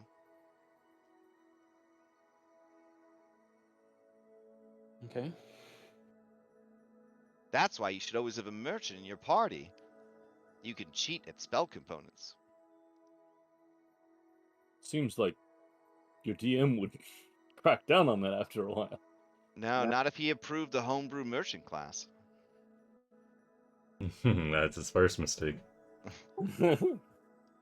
Now, She do any of us have? she whispers to you, or he lets them play an A5e craftsman. The horrors. You mean Evalda's craft? Oh, right. The A5e craftsman probably even worse. The baldest craftsman. Probably you pay the gold equivalent gold cost and make the thing. Yeah, just make whatever you want. Anything you need. It's fucking Fortnite. You want to build a fucking skyscraper? That's fine. Everything, it's okay. It's all good. All right, so she sells you the bowl. If you have 1,000 gold, do you have 1,000 gold? I don't know. I No. don't. Oh, Really trade. okay. Do you have something that she would feel is worth 1,000 surface gold? I know Maya doesn't, but I have no idea. So I have Orcs. a potion of bat blood that's on the table. I have a Okay. figurine of one. There's no bats underwater. That's pretty rare. That's pretty rare. Yeah. I've got a figurine of wondrous power that's in the shape of a silver dragon. Oh, that's pretty dope. Okay. And I've got a javelin of lightning. Is the figurine's manifestation proofed against the pressures of deep sea?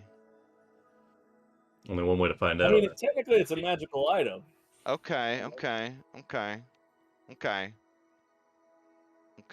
What was that third thing? I got caught up on the dragon. We got bat blood javelin. potion. Javelin of light. That doesn't go over too well down here. Javelin of lightning. Over the network, Julian will think of them. What about Hydra teeth? It did say they like bones and shells and things like that. Well, that's a good option, Julian. I think Mhm. we'll offer that too if you're good. Okay. These are surface Hydra teeth. These There are are ones that- nine. There are 9 surface Hydra teeth. They are exquisite Hydra teeth. Oh my. All right. And these are the ones that you could plant them and warriors pop out of the ground? Don't know. I haven't tried. I don't know. That's not what you didn't say that was possible. No, I'm sorry. This is Ariel asking the questions. yeah, yeah. sorry. Well, this was over the network, so I don't think I've said to her yet. Oh, yeah. You haven't presented it to her yet. Okay. I think that's a solid trade. I don't think we're really going to use those for anything else, Julie. I pull out this seashell, and I say, "Well, I have this seashell that was given me by a goblin named Cheese Tits. I don't know if that's worth anything." But... It's not your wife? Just gonna give away a marital? No, it's Sibo was the one that got married to the goblins. Yeah. well, I have the necklace of prayer beads. We haven't really used yet. Oh yeah, that would be a good one.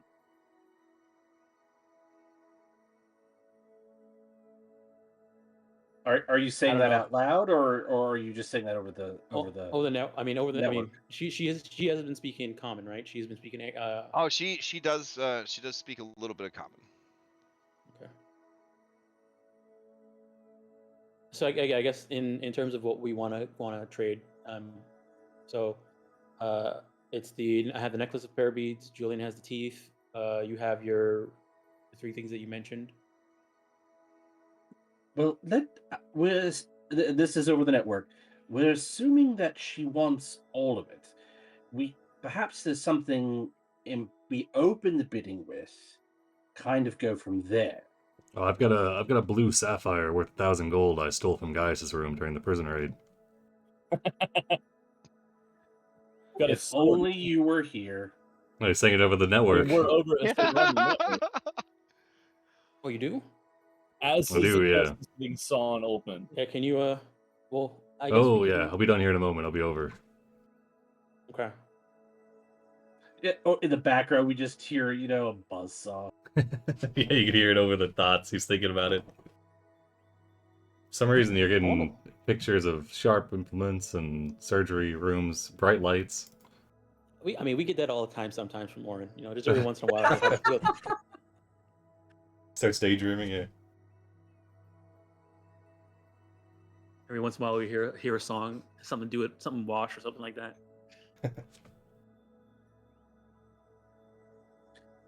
All right. Andronicus, why don't you open with the vial of bat's blood and see what her I appetite think is there's a from decent there? amount of the things that she's got that might be interesting too.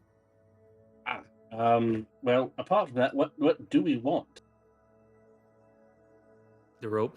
I for think, Ohlen. that compass, maybe combining with the Antikythera, and eventually that's probably smart. Do you think we're You going to mean be the using the Antikythera we boats don't again? have access to at the moment? Oh, right, but we will eventually, right? Hopefully. I don't know. We don't know that for certain because we'd have to basically steal it from ourselves in order to use it. In character, I don't think I've given up hope of fixing the timeline yet. I mean, even if that's the case, we wouldn't even go. Would we end up taking this back to the timeline we go to? Yeah, we brought all of our stuff with us. I guess that's true. That buckler, actually, I would be very interested in. I don't have the Titan's Well, Gate. no, because remember we aren't supposed to be going back, right? Because our whole goal here was to go and wait here the entire time until the moment where we got shunted forward and then Right. be there where we Right. I mean, but we're still if sort we- of going back. We're just going back linearly. But in going forward, hopefully history repeats itself, and then we can step back into the time stream, as it were. Oh yeah, I've got are. this. But either, shield either of- way, but that'll be like months and months before we end up be able to do this with that compass. I've got this also that I could trade because I literally don't ever use it.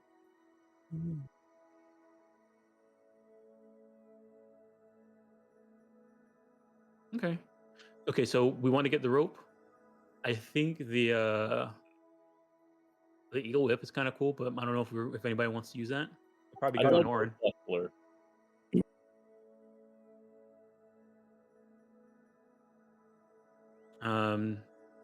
Harpoon and retrieval could be good. The harpoon Really- retrieval sounds fun. It's like a one time. If depending on where you use it, it could be a one time use. Sure, Stab it but into But it could be a clutch use. Yeah. nail but it somebody could with be it that's running away. Yeah.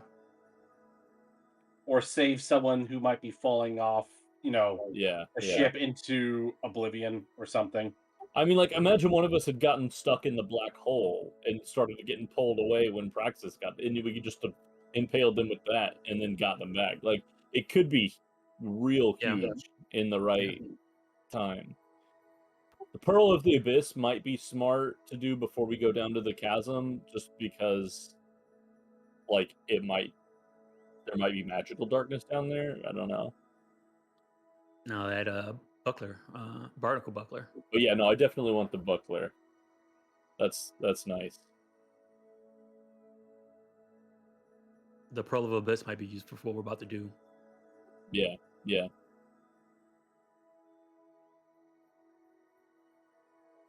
So, ideal shopping list: compass, pearl, rope, buckler, harpoon.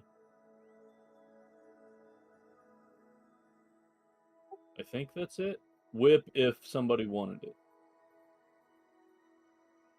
That whip that could stun on a critical hit, teamed up with that madness boon that we've got right now, where your crit range is expanded by 5.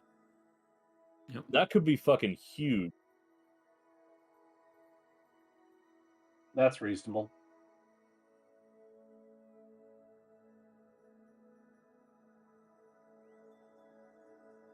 We'd have to position very carefully, though.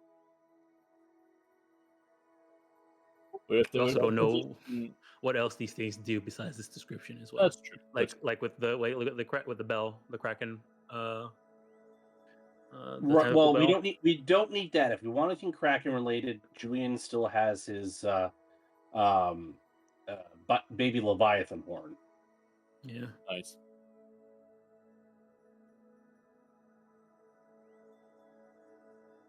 What I'm saying is that we're seeing all these items, but we're only seeing this description. So I mean, it's cool and all, Right. but we also need to think about what else they might have. But we can't think about it because we literally don't know. We won't know until we commit. Yep. Until we've bought it. Yep, that's just how she do business. That's how she do So we business. either say fuck it, we ball, or we say no thank you, and we just get the I think ball fuck it, and we move on. ball. I agree. I think so long as even if they're cursed items, judicious use can be effective. Says the guy that also brought down a fucking comet and killed Sibo and Percy. Debo's like, it's fine. I'm over it. It's okay. Okay. Which ones do? So I guess what can we trade to get all this stuff? I think what we do is we tell Ariel what we want. Say, hey, can you make us a deal? We're making multiple purchases here. What do you consider to be a reasonable price, or like what are you looking for? Yeah. Oh, I mean, she said what she was looking for. Right, but like if we're opening the negotiations with, hey, I think we I- open the bartering menu, right? We throw in all the things we want, we throw in all the things that we have, and then we take things away from either side until they match. Like, all right, let's just do that. And I'm already getting the sense that we're overstaying our welcome of magical shopping, so let's go. Nah, but it's fine. It's fine. I mean, it's probably your last chance to do some magical shopping. So Hey, Crash. Inside the Mhm. actors tab, there's a thing called Hop. I don't know. Does everybody have access to that? Or is it just me? let me find out. Where's it at? Which thing is In it the under? actors tab. I mean, there's like what are you looking That- for in the what- tab? what- There's what menu, there's though? the actors tab all at the bottom. There should be something outside, not no, inside I of a just folder have, called I just Hop. have Blitzball. I don't see it. Yeah, it'll be under Blitzball. All right, Crash. You see Hop? Hop? Yeah, I see Hop. HOP. Yeah. Can you make everybody I have do access to that? not. We could just dump everything in there Yeah, sure. that we don't want. We're I- willing to put I away. don't. I got Yeah, you. Hold Crash on. is- There you go. Yeah, Crash I'm is doing in it now. I'm doing it now. All right. I'm gonna call it Hop Sebos so that I can easily get it up into the player folder. All right. All right, and then I'll change it back.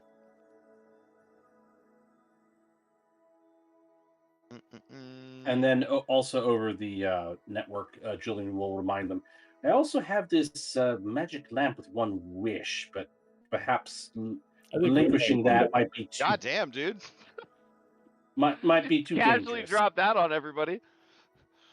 They knew about it. No, Oh, no, yeah, yeah, we knew. we were thinking about if we needed to use it for practice. Yeah, just remind them.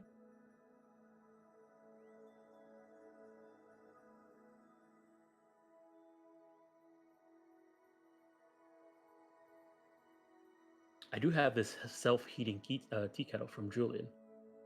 Aw, they Wow. put Sebo in the non-player character section. Oh yeah, does Sipo have anything on him that he could trade? Dang, Conway got a lot of hit Hop points. went away Look at from that me. shit. What? Yeah, it was there, and then I went to move the. Look inside the private key. active party folder. Oh yeah, he moved it. Aha.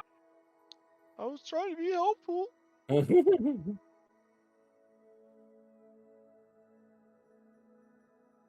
Over the network, we'll be like, "Hey, Oren, do you have any extra items that you might want to trade?" Other than that sapphire I lifted, let's see. He's going through his pack, like his chest cavity's fully open. So fucking routine for him. Like, Let's see. Not really. Most of it's I cut down on a lot of stuff.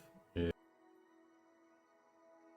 I have the prison conch of Praxis still on me. You might as well sell that or keep it as a souvenir. I mean, if we ever go to Praxis, we already have the key. True. I'll keep it. I have some blood of Galta. I've got a book that Gaius was using to keep as a diary, writing all these notes to Sydon. Wait, you took it? Yeah, I took it. He cleaned him Okay. out. Also took a 100 hands trophy sword. Don't want to sell that though. Can hold on to that. All right.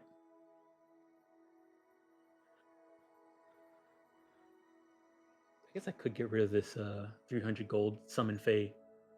What do you call it? Material. The gilded flower. I'm not gonna summon Fey anymore, I don't think.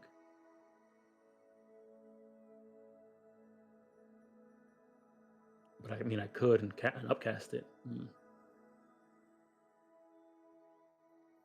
Have the spyglass trinket.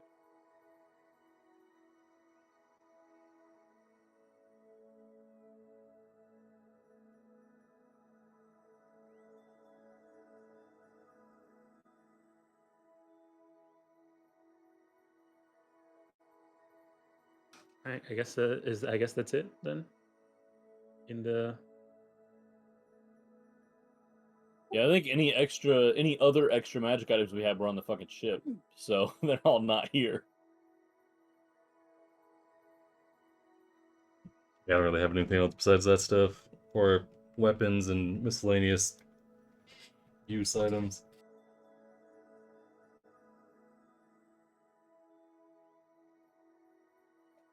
all right.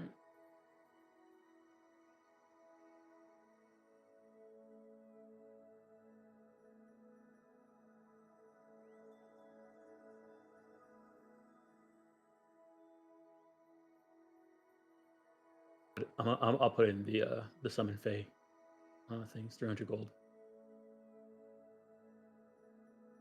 I don't think I'm ever summon Fae again. Why not? Because I summon, if I'm going to summon something, I'm going to summon a dragon. That's fair. Or an elemental.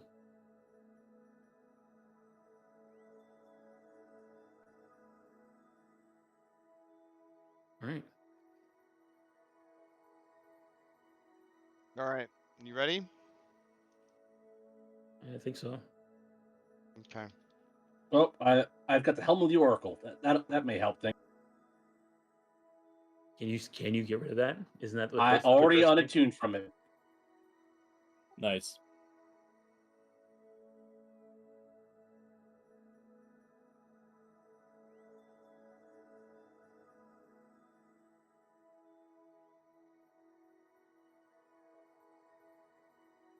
Alrighty. So, what items are you interested in? So one thing for sure, we have to get the rope. Okay, you have to get the rope. All right. Rope, pearl, barnacle, shield, eel whip, and harpoon. And then Rope, pearl, barnacle shield, and eel whip, and harpoon. and the harpoon, And then and the if there's bowl. anything- yeah, and then if there's anything left over, the compass. But All right, rope, pearl, barnacle, eel whip, harpoon, and bowl are the main items. yes. All right, what do you have to offer? Javelin of lightning, helm of the Ja- oracle, Mm-hmm. necklace of prayer beads, shield of forgotten spring, figurine of wondrous power, silver dragon, potion of bat blood, 1,000 gold sapphire. Presumably, we could just trade it straight for the bowl. I don't know. Okay. 9 exquisite hydra teeth, gilded flower, which is that was your spell focus Yeah, thing. it's 300 gold. For summon Fae, and then a spyglass. And now this is a trinket, and when you look through it, it always magic shows stuff. terrible stuff. Oh, she'll love that. All right, and then this gilded flower. You don't need this anymore. I'm not going to summon Fae anymore. So that's what I use to summon Fae. What made you decide not to summon Fae anymore? Sorry, this is Ariel asking you. Oh, I learned to summon other stuff. Oh, and Fae's just not good enough? Well, we need to get these Or things. did you feel like maybe it was a little problematic? No, it wasn't. It's just okay. Well, it's just that like elementals versus actual Fae creatures. That's fine. Okay. I think what kind of flower is this? It's actually mistletoe. Mistletoe. Okay. Ooh. All right. I'll take everything, and you can have the rope, the pearl, the barnacle shield, the eel whip, the harpoon, the bowl, and I'll throw in the compass. Okay. Sounds good to me. That sounds good. Is everybody else okay with Was that? that the full? Was that the full for full? Is that what we're? Well, everything that you offered up, she'll take it in exchange for what you asked for, and then she'll throw in the compass. Sure. Oh man! All right, good negotiation, guys. I love it. All right, I mean, let's. two of our Oh. items are cursed at least. Yeah. Listen, she ain't in the business of usage. She's in the business of moving Yeah, merchandise. exactly. All right, let's see. Equipment, create. Let's see.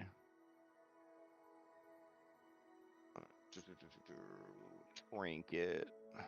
All right, cool.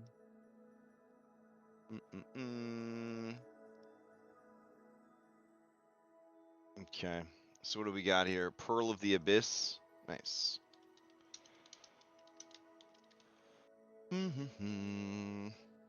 Okay. Provides the ability to see in the darkest depths, as if in bright light. Okay. There's really nothing super cursed or weird about this one. So, you basically just gain Devil Sight, unlimited range. If Maya uses it, she can see all the shadows that are following her around. I mean, right now I can see. I have dark vision up to 60 feet and see invisible up to 60 feet. Yeah, but these are like, these are Shadowfell hunting you. Yeah. I mean, don't think about it too hard. You know what I'm saying? Like, just live your True. life. Put it in the mind prison. Yeah. All right, so I guess I just drop these onto the hop sheet. Yeah, just delete the old ones. Yeah, 180 something in. It's time we had a party sheet. That makes sense. All right. Let's see. Like before, we were just using the boat. All right, and then everything that's in here, she's gonna take. So I'll just move Yeah. that into her. I'll move that into her inventory. There we go. Javelin of lightning. That's illegal. Well, you gave away the Javelin of Lightning? Damn. All I right. mean, I don't really ever use it anymore. And you can just make it. You can just make a regular javelin lightning. Yeah. Oh, the spyglass. She's very excited about that. She says, so this potion will turn you into a bat. Can you walk me through what a bat is? It's actually a blind sight potion, but it's made from the blood of some special bats. Uh-huh. They're like, Say, what are they like? Think stingray except smaller and a mammal and flies through air instead of water. Uh-huh. Like a small furry dolphin. It bites people. No, I wouldn't call it. No, I wouldn't call them a dolphin. Good thing you're not here, because dolphins are super problematic. That would scare her. Dolphinius probably is make it more standing there exciting. like, damn. All right, Or make them more excited. Who knows? let's see. Then you got the rope. All right. So that's just a specialized rope of climbing. All right. But it floats. That's right. The float rope. Let's see.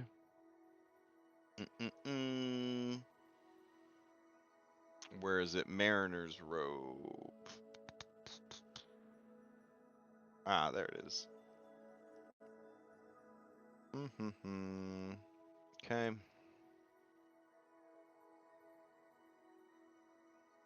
You're really serious about messing your you never having physical joy ever again? Oh dang, yeah. bro. Orin's already pretty close to there anyway, except when he's with his chariot. Wow. Okay. Well, that's emotional. But now he can't even enjoy that. He gets the satisfaction of a job well done. Does he though? Theoretically. Logically, yes. Emotionally, no.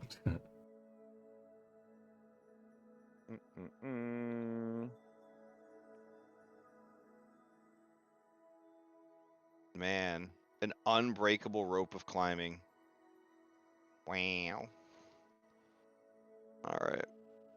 I'll throw that in there. What else did you guys grab?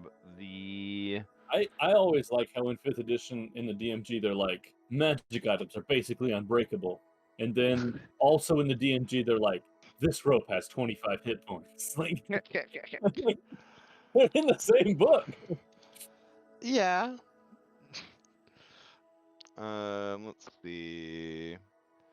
It's just a regular buckler. Okay. But so much more.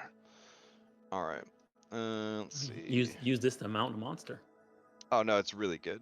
Barnacle buckler. All right. It increases your AC by 1, comma, while keeping your hand free! Exclamation mark. You can only benefit from 1 shield at a time. All right, and then on top of that, I mean, resistance to slashing is no joke either. All right. Okay. So I don't have time to program Barnacle Shield to give you resistance to slashing. So whoever uses it, you'll have to just toggle it on, I guess, if you're using it. Let's see, armor class 1. I'll do it. Boom. All right, magical. Cool. All right, then we've got. What else you got? Eel whip. Okay. A whip that can stun on a critical hit. All right. Let's see. Go grab whip. All right.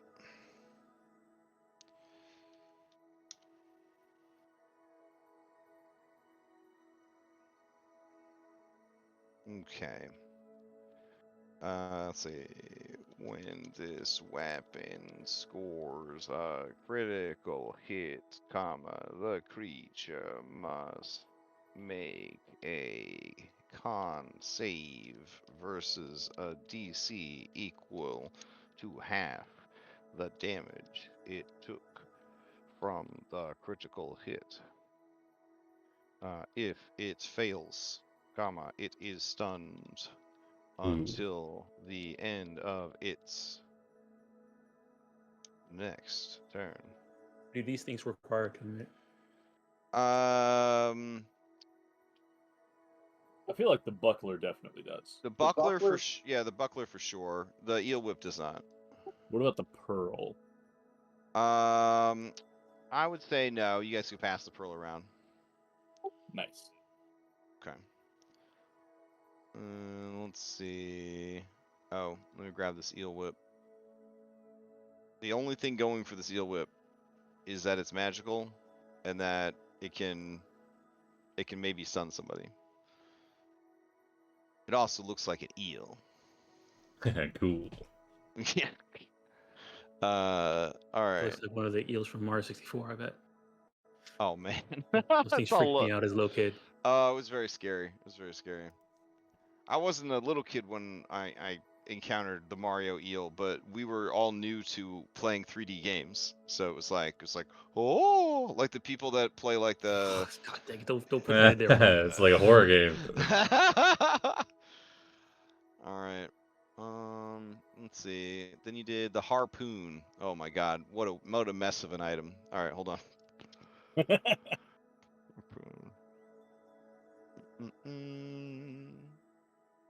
All right, so.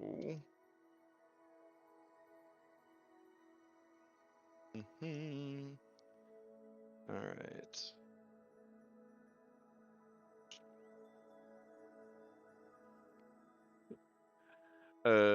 You didn't want to get the Kraken's call though. You guys were like, nah, that's not a good idea. Okay. We got enough Kraken stuff. Julian has his Leviathan thing. Oh, fair. All right. Okay. Harpoon of Retrieval. Basically functions as a javelin. All right. So, the creature struck by this weapon, comma, is teleported adjacent to the creature who threw the weapon. The harpoon stays where it struck the creature. Consider tying a rope to it.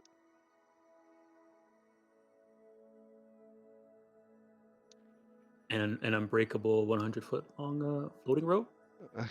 Oh, Maybe. that would be smart. All right. Or become an Eldritch Knight, I guess. Is it too late? Too late to Yeah. be Eldritch? Yeah. All right. We got 3 levels left, you know. There we go. All right. And then the compass. Man, I hope Neptune doesn't come looking for it. Shit. Who's that? All right. Neptune's compass. That's another common name down here. It's like Michael. So, always points to a significant body of water. The compass aids in sea navigation, providing advantage on wisdom survival checks made to navigate at sea. And stop. It'd be a great gift for your son, Andronic. Oh. Anyways. All right. So what do you guys want to do now? Oren's going to be occupied for a couple hours. I guess you guys are occupied for a couple hours of buying and selling and whatnot. Okay. Oren, the surgery is a success. In fact, you don't even feel yourself being sewed back up afterwards. Wow, hot duck. Yeah. Pronald says, wow, you took that like a champ. You were already tough. Now you're tougher still. Hey, remember, buddy, we do good work here. So, don't be afraid to send your friends on over. Ooh, do you have a referral program or something, maybe? Yeah, actually. Because I know a guy about this tall. He goes through like waist height. He hands you a sort of bone like chit or whatever, and he snips off a little piece of it, and he says, "Yeah, you bring me 4 more friends, and you get a magic sandwich." Ooh, you hear that, Conway? Magic sandwich. Conway just looks at you, side-eyes you, and says, "But you would not be able to taste it." He shrugs it. It's the texture, really, on some of these things, you know.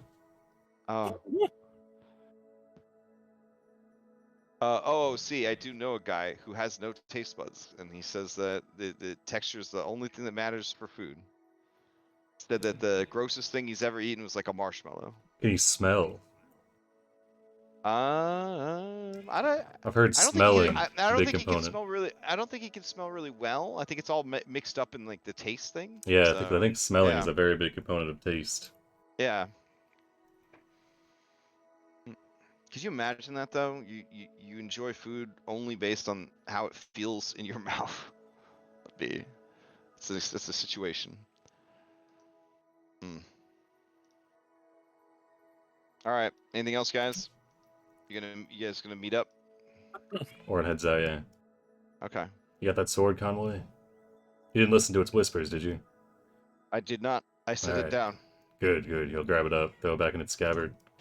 Okay. Let's get rolling. I'll pop out the chariot. All right. You hop in the chariot and you fly off. You Swim rub on. your hand across the rail of the chariot. You feel nothing. Yeah.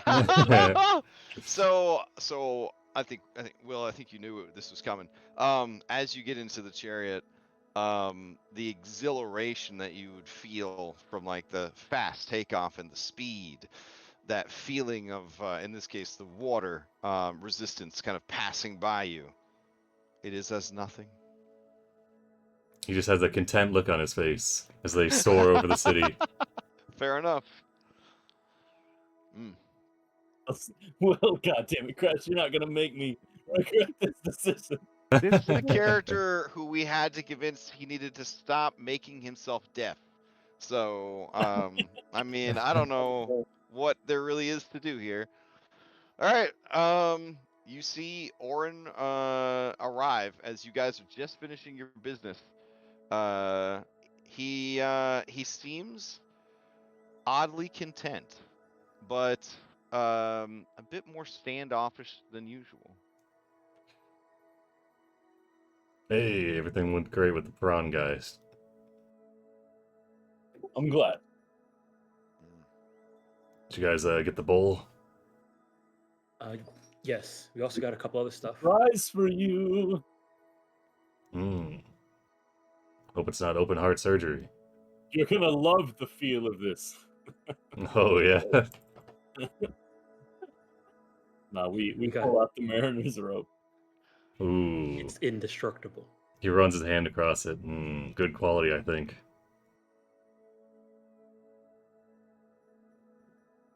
Nobody can feel the quality of the rope like Orin of Mitra. He's like Oh he's my like weighing it, like pulling it like between his hands. He's like, this is definitely. He like brings out one of his other ropes to compare, and he nods, says, this is good. This is good.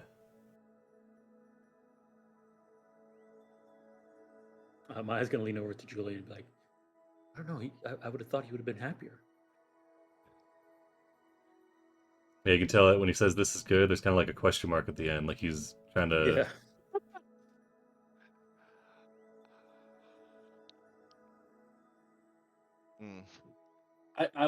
Julie would attempt to try to insight Orin. Like he does acknowledge that it's weird, but he doesn't get the full picture because again, nothing was shared over the network, and Orin's already kind of weird. But he left, came back, and is off. Yeah, he feels even more uncomfortable to talk and keep eye contact with than before.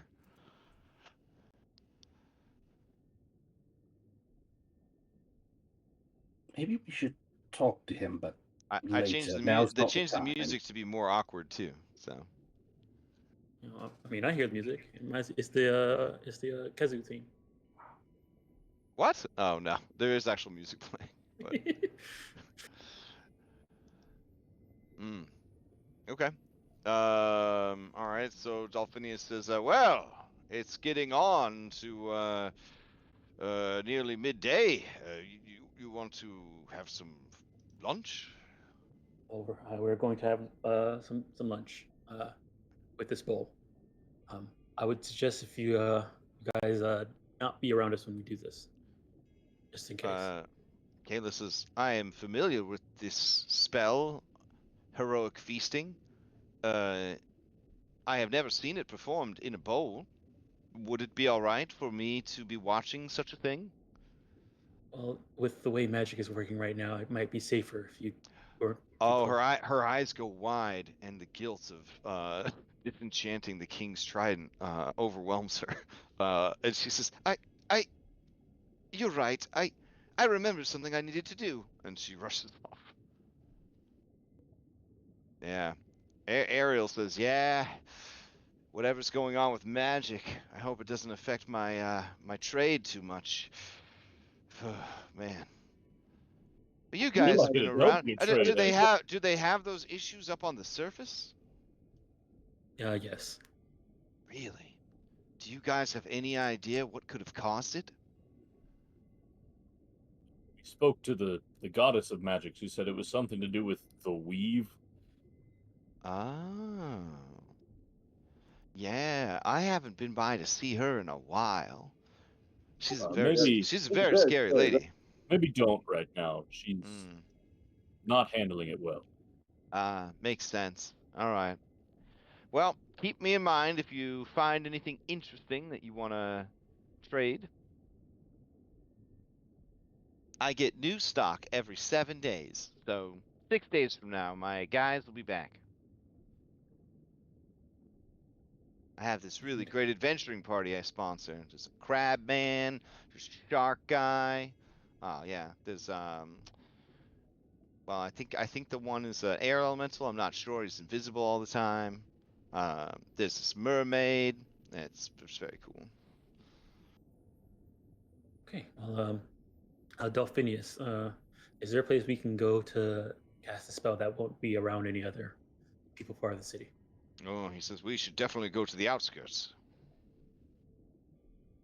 Now, my knowledge of these spells is limited, but from what I understand, when I would eat a heroic feast, we would immediately go into battle.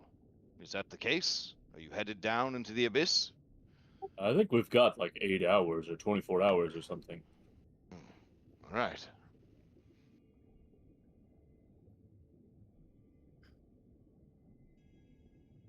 Well,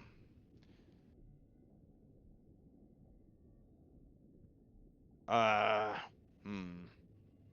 You can see he's struggling. Like, I don't want to get blown up with wild magic, but I'm It's supposed to okay. keep an eye. I'm supposed to keep an eye on these guys. If you want to escort us to an appropriate place outside of town and then retreat to a good And distance.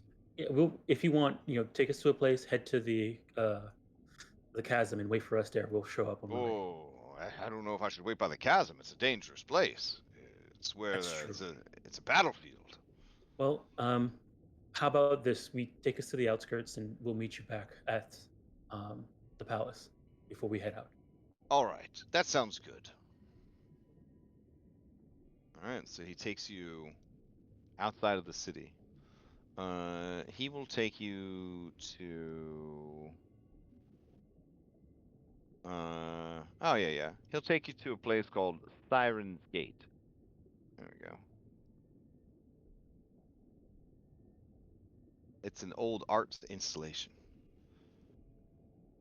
but it occasionally attracts Marrow, who are fascinated by the sculpture, and so it's not really considered a safe place anymore. So they built this really beautiful, like, sort of state park, and then their hostile neighbors were like, "That's a really nice park," and then kind of caused some problems. Anyways. Yes, keep an eye out for Marrow, but anyone strong enough to confront uh, Scylla and free the gods would have nothing to worry about from such miscreants. Alright, he swims off.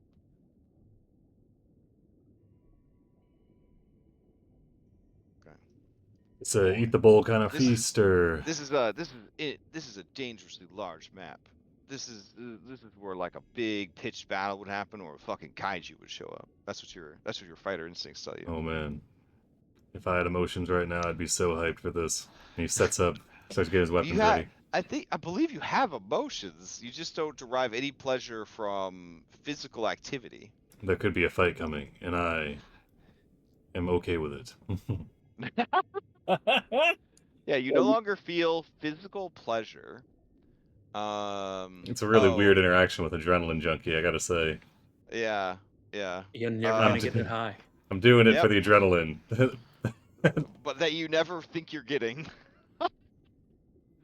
Oh, also, Maya, you do notice that he has like what you think is maybe a rash, somewhere around like his collarbone area. Hey, Oren, What's that? are you okay? I see you look like you have like a rash there on your. Oh, it's probably On just a your little swelling. Swelling? Yeah, I got a procedure done. Bronze. Wait, what? Conway says he had his heart modified. He made a deal with a strange undersea creature. I'm sorry, Oren. It's a good deal. No problem, Conway. I wasn't going to hide anything. Trust me, Maya, if you heard this deal, I think you would have taken it too. I don't think so. Well, you should come and hear the deal, and he'll bring out the bone card. You should come and talk to Ronald. He trades in attributes. He had this other one with doing extra damage on whenever you attack, but it was funneling you Kraken, and that's a whole can of worms there, you know. What deal did you make, Oren? Well, I got my heart clad in barnacles in exchange for my force of will, my presence.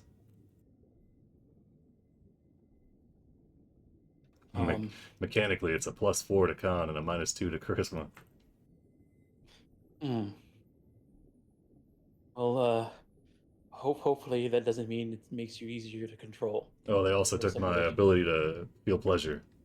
That was a minor, more of a rider effect than anything.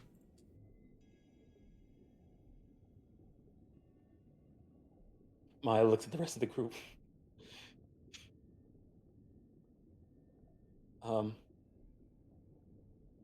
Okay.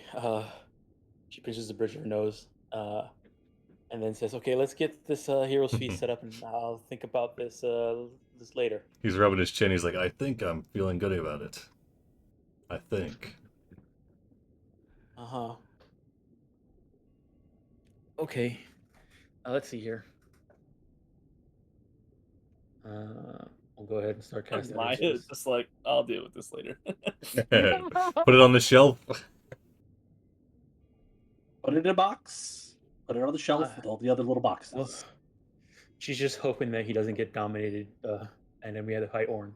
Oh, don't worry. It's only 5% easier to dominate me. If I was going to get dominated, it's probably going to happen anyway. Luckily, I've got 3 uses of this.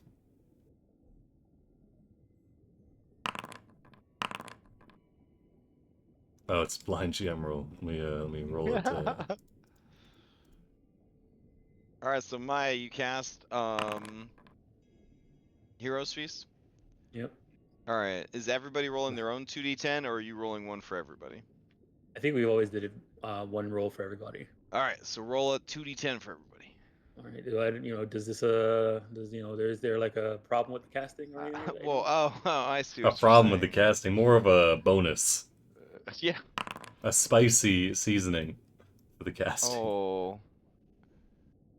Oh no. You got a good thing That's you guys not spicy. That's detrimental. Good thing you guys have the network. Julian, do you identify as a human being?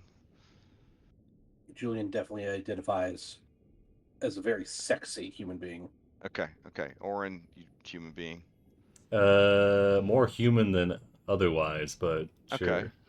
All right. And Maya, obviously you chose to be a human being.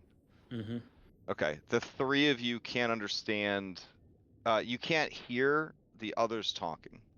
You can hear Sibo talking. You can hear Andronicus talking. You cannot hear Maya. You cannot hear Oren, Conway, or Julian. Julian, you can't hear Maya, Oren, or Conway. And is Conway on the network? I don't know. You can add up to 10 people. no. Come on, you might as well add him on there. Come on, you could get up like 10 people in here. I assumed he would be on there. Yeah, he's you don't have any. He's our B team. I mean, yeah, you can. Yeah. He's gonna exclude. It was 10. I think it's 10. Let me double check. Now I'm assuming because you're underwater, you're talking on the network anyways, so you guys might not even notice. Oh, it's this. 8. It's 8. But here, I'll give you the full meta behind it. You guys, your voices are inaudible to others of your species. Nice. Okay. Just inaudible to each other, period, or for Yes. a certain period of time? For all of creation, for all of time. Well, let's eat. Oren thinks. Well, you really nailed the textures on these ones, I gotta say. Mashed potatoes. Do you eat mashed potatoes underwater, Maya? Like what is your meal that you make underwater? This mashed potato Tide Pods? Is that? No. Since The it's soup's underwater, floating away. her magic comes from the nature. It has to be food that's here.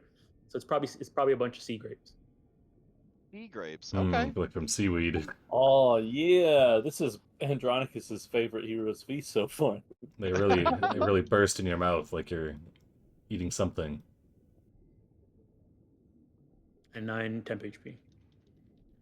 All right. Well, I'm gonna give you all the new boon, wild magic, species, silence. It's 9 max HP.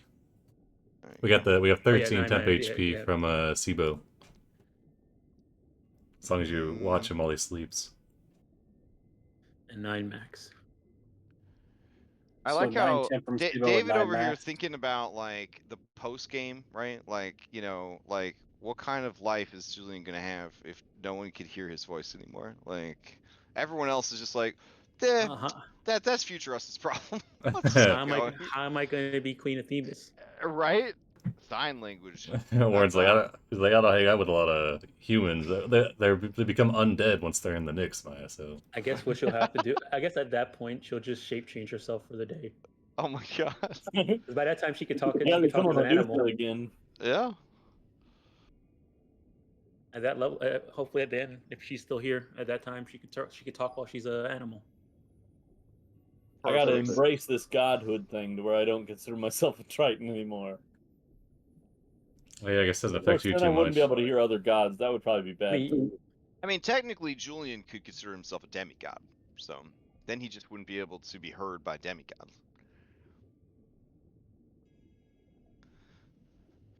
All right. You get a radar. You could suss out all the hidden demigods. So you wouldn't be able to hear them. I mean, as wild searches go, it could have been a lot worse. Yeah, it could have. Yeah. Yeah. I'm It not, always can be worse. The sun could have exploded. That's No, that is what's that gonna is happen? number that's number 10,000. Yep. Hey, we don't have to worry about that. We're underwater. Hey. It cuts to Helios's island. He's got his pug in his lap, taking a nap. He just explodes. Oh man. We're in Barovia. Oh man. Okay. So,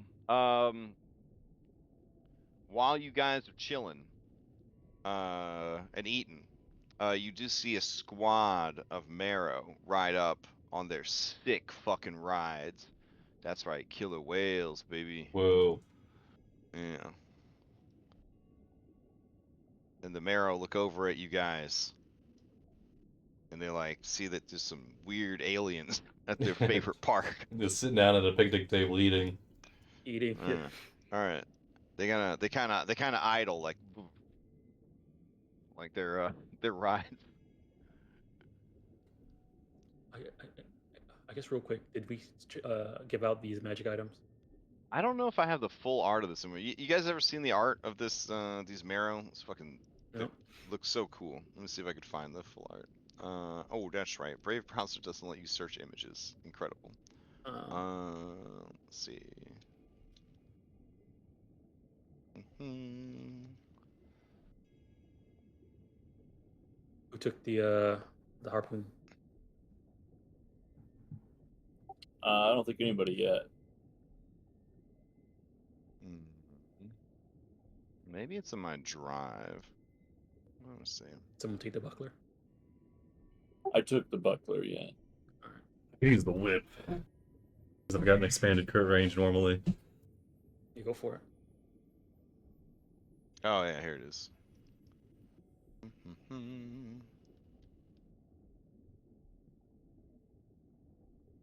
We should give Sibo the Pearl of the Abyss because I think he doesn't have dark vision.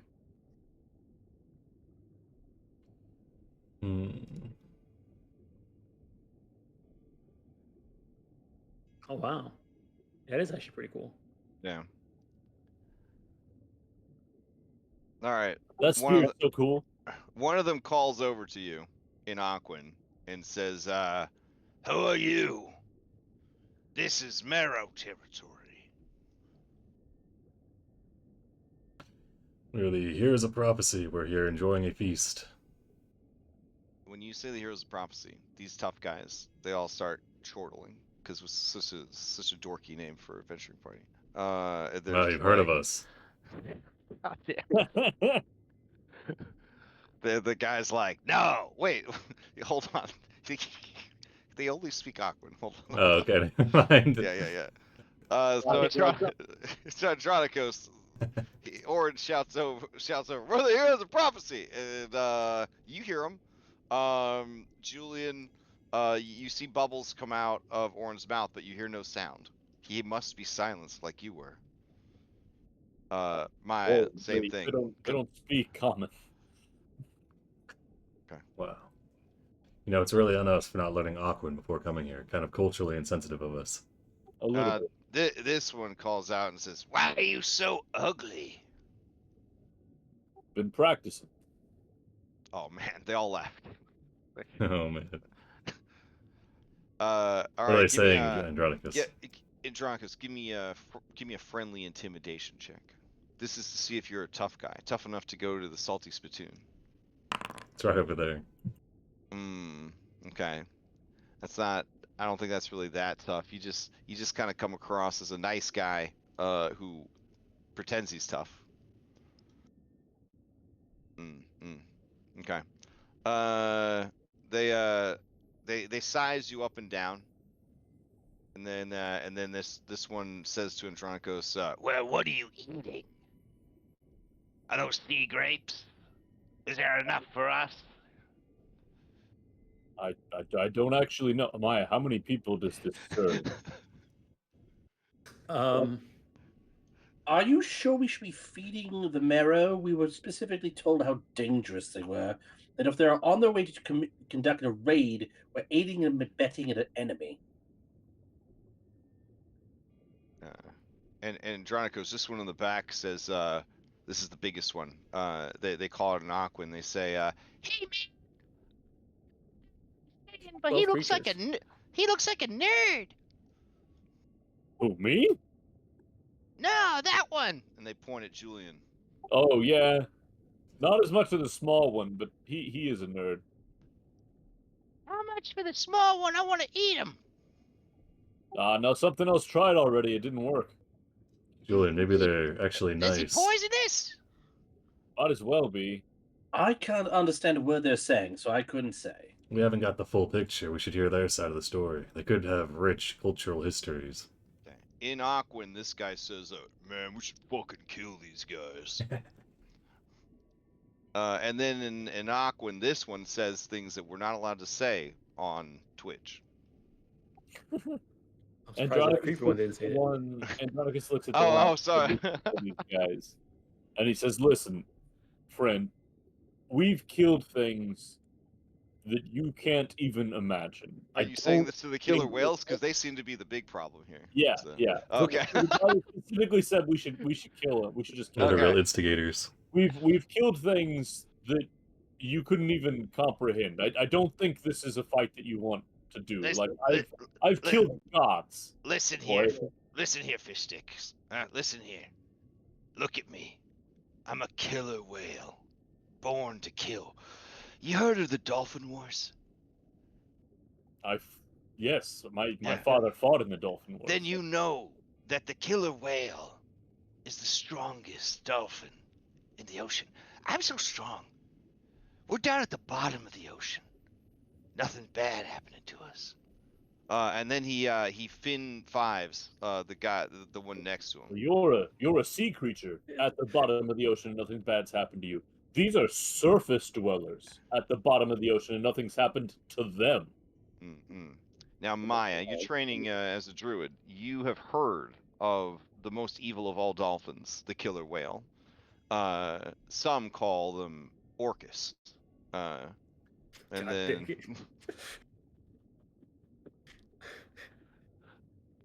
Anyways,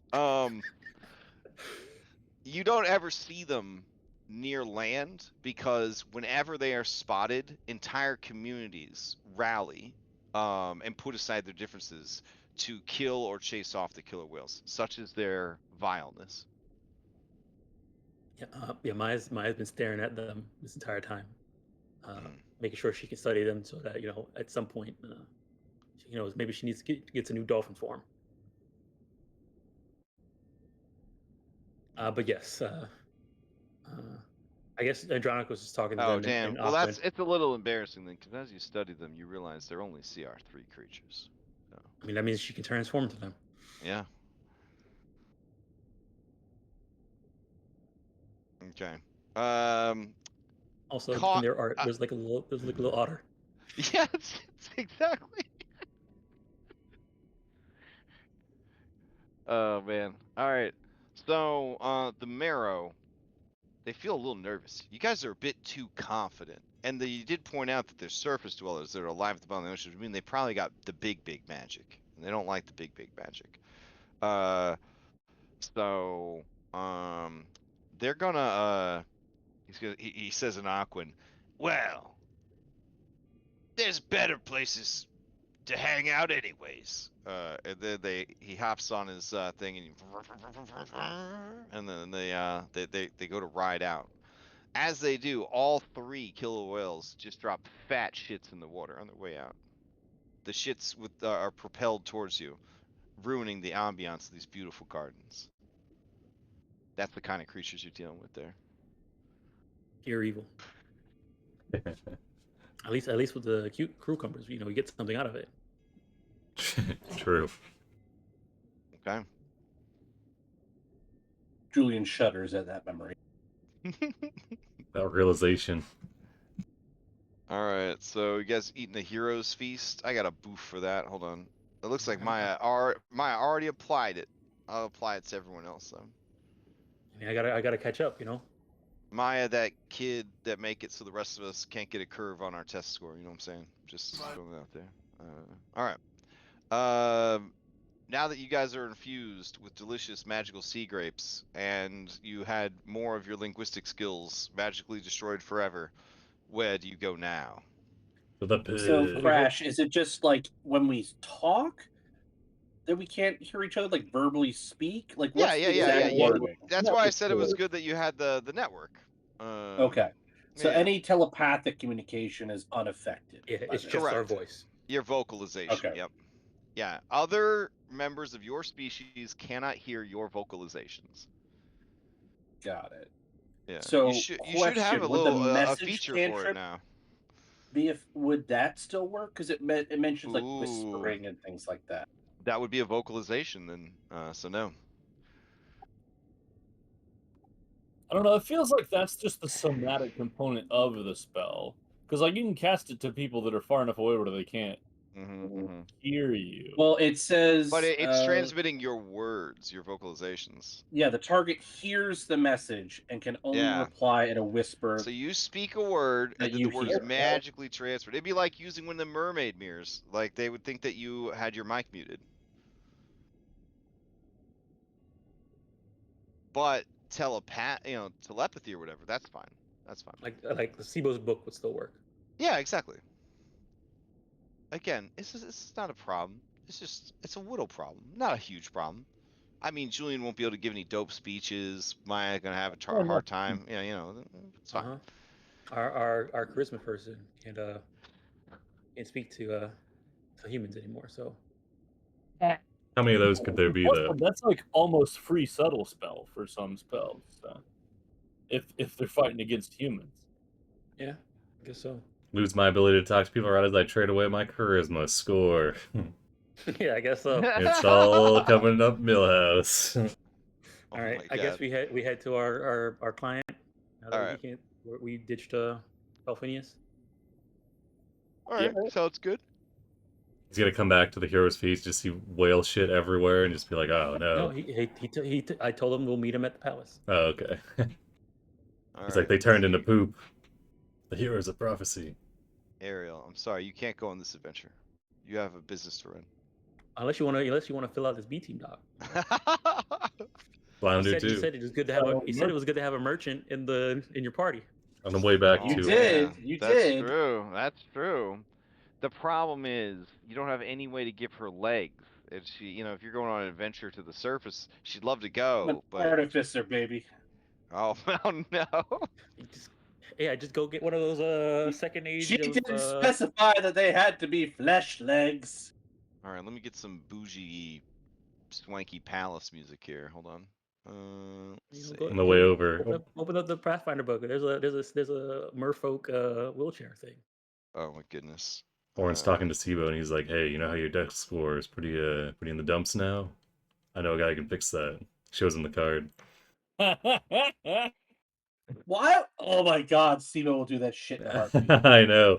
I just need to get 3 more after Sibo. I can get Conway to come around. All right, so of these I don't think you can, man. Of these menu items, do any of them sound like something Sibo would sign up for? Curse of the Abyssal Gaze. The other, I didn't even tell you what it does. It sounds cool.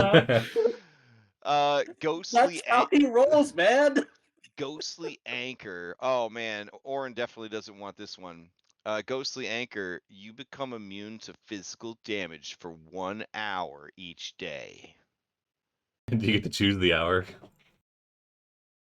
Yes. What's the trade-off on that one?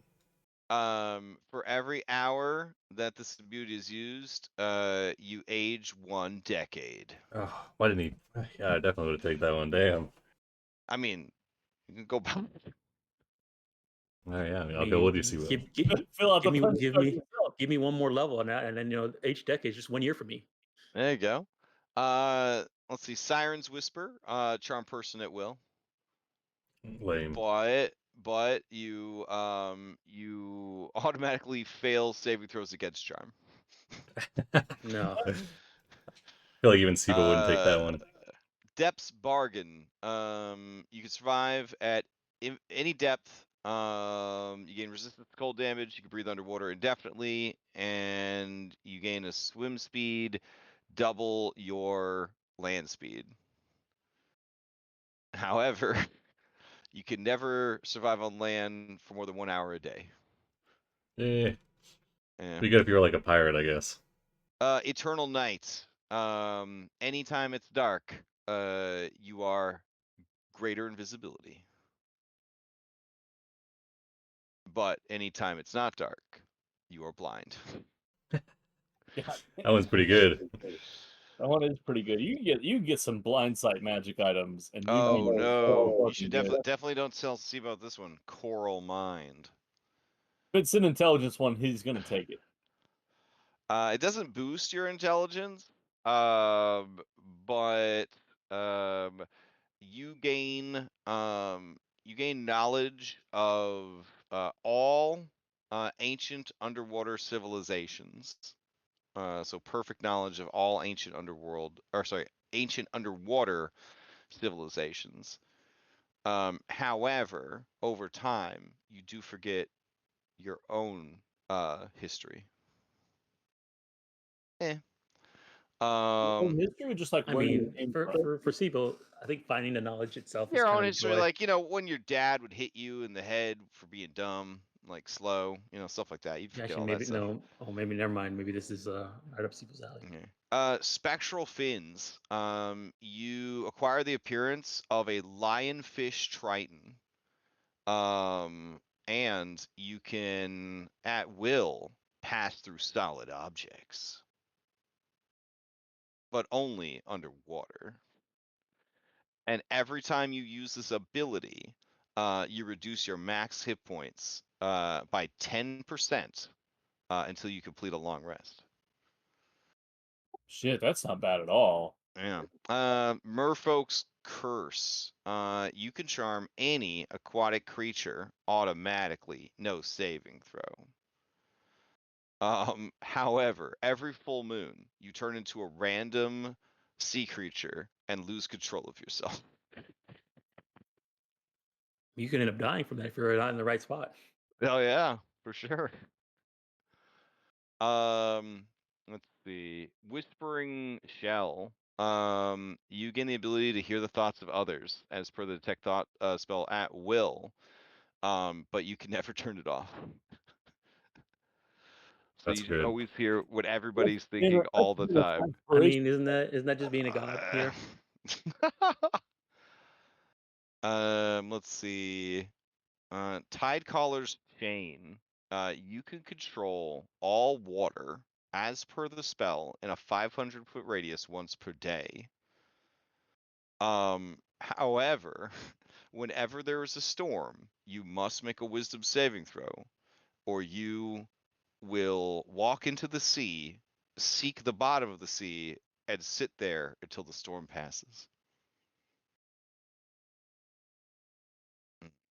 That one, Uh, like, that is basically no downside for me except making me go. Except Lantern I'm of gonna the punch Deep you out of it. Glow. Your eyes turn milky white, and then they shed light, and the light will illuminate hidden treasures, secret doors, traps, and invisible creatures and objects.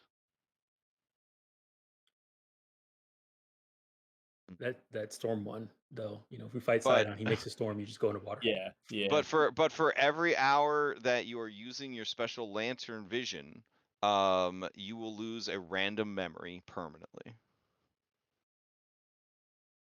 Let's see. Mantle of the Reef Guardian. You gain resistance to physical damage from non-magical sources, and the ability to breathe and survive underwater. However, your skin turns to a rough coral-like texture, and every year for the rest of your life, you get a cumulative -1 penalty to charisma as your appearance becomes increasingly more alien, rigid, and disgusting. And it can go into the negatives. Oh, sweet. Anchor of the Drowned. Once per day, you can anchor yourself in place like a immovable rod.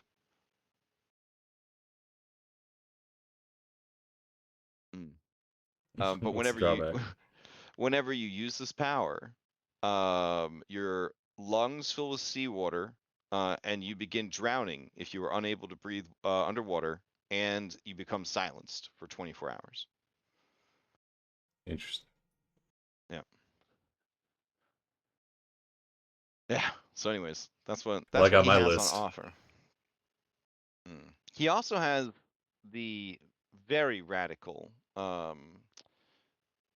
realignment surgery. What's that one do? Well, they always need ability points because that's what people really want to come for, is they want the ability points.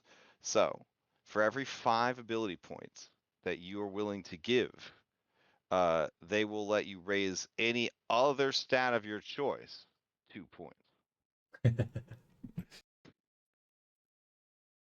So it's a 5 for 2 trade. No limit. How smart you gotta be to talk? I would say a 4. You gotta have a 4 intelligence. You gotta have a 6 to be able to read and write. It's gonna be five ability points across. Like, do you have to? Does it have to be 5 from one stat? No, you could take 5 from anywhere to get Mm. 2 to 1. So let's say I have a Constitution score that can never be below 19. Uh-huh. How many times can I do that with Yeah, my that's Constitution? never backfired on you in this campaign. Never, yeah. This never backfired. It's already a bad thing. Con set to There's 1. no reason not to make it worse. Listen, I mean, the services are available. You just tell me if you're interested. Yeah, and let me know too, because I got a punch card. Okay. All right. All right. That's I don't it. know. you're- Some words with the downside are like, but water are pretty tempting for me because I don't give a shit. Oh yeah. Absolutely. So you guys are having this conversation as you swim over to this dude's estate. All right. You have seen some pretty opulent stuff. You've seen the palace and you've seen the temples of the gods. Everything's pretty nice. You get the sense that there's kind of a socialist situation here where everyone like works hard and stuff.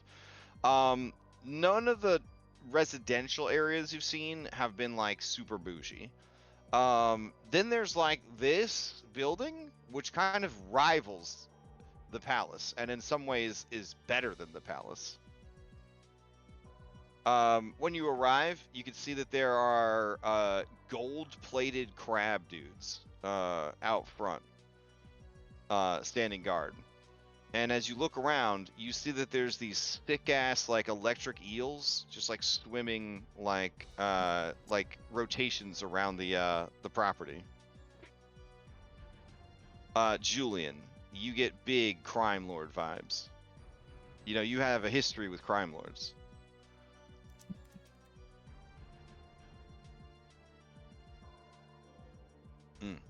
All right.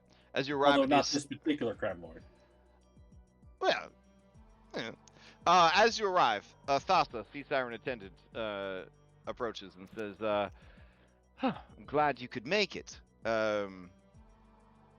Welcome to Lord Viron's estate. I can get you something to drink or eat. Oh, we just ate. Oh well, she's probably speaking common, huh? Or Oh, Aquan. no, she is speaking a language that you guys can all hear and understand. Nice. All right. Even Andronicos, because she is a sea siren, and you are Okay. and you are a Triton, which is still a different species. We actually just ate, so I think we might be all right. Although I'll never say no to wine. Of course. She lets out like a dolphin shrill, and you see some very sketchy, smallish dolphins, like size small dolphins. They come up and they're wearing like little capes, right? And then they swim up holding like platters, and the platters are piled high with Tide Pods. Grab a handful of those. She says, that's vintage great white shark blood. I hope you like it. Julian will take one and consume it. I mean, does it taste more blood than wine, or It definitely has the taste of an exotic fermented beverage. It's definitely savory. Is this like a delicacy in Tritonville? Oh yeah, this is very expensive. Yeah. This is like my dad drank. It's like 50 gold a Tide Pod on the open My market. dad drank this with other rulers when he sealed like a big fucking treaty. Oh yeah. Okay. And Dronk's just like, oh my god, fuck yes. Okay, now you're wondering what they had for food. Oh. Okay. All right. She brings you through this place. It has a very like fake casual vibe to it. Like how corporate buildings try to seem like a cool place to hang out, but it's also a place you're probably going to get arrested by security. Like that's kind of the vibe that you have here. All right.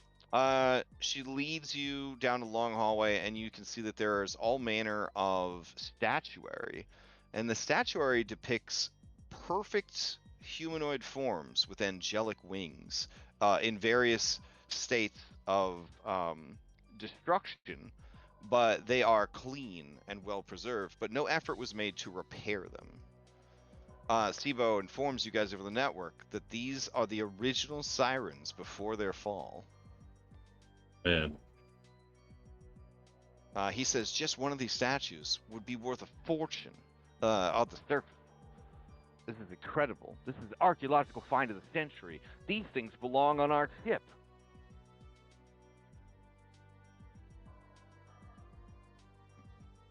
All right. I don't know about that. She leads you to a large-sized Triton. And you've noticed at the marketplace that the Tritons down here are larger than Andronicos. They're like a large-sized Triton. This guy turns, and he does not have the super pale skin that you saw at most of the Tritons in the marketplace. This is similar in tone to like Andronicos's. And he has fabulous hair. Not tentacle hair, but actual like hair like she has. And he turns around, he looks at all of you. And you realize that while he favors Triton build and appearance, he is still a sea siren. Having like the kind of parts of both species there. All right. He looks at all of you and he says, my guest, you honor me. I expected you earlier for breakfast, but I never lost faith that you would arrive. Curiosity and all that. My name is Lord Byron. I'm very pleased that you accepted my invitation.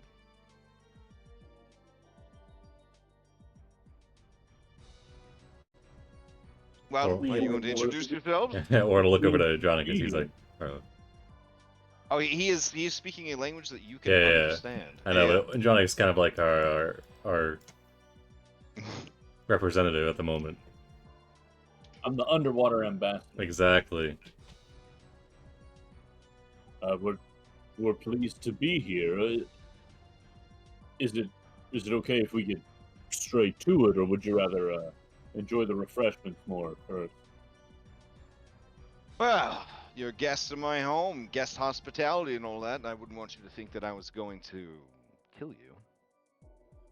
So please, what is the word? Break bread with me. And he lets out a terrifying dolphin sound, and you see more of those like very sketchy small dolphins, like these are like halfling dolphins.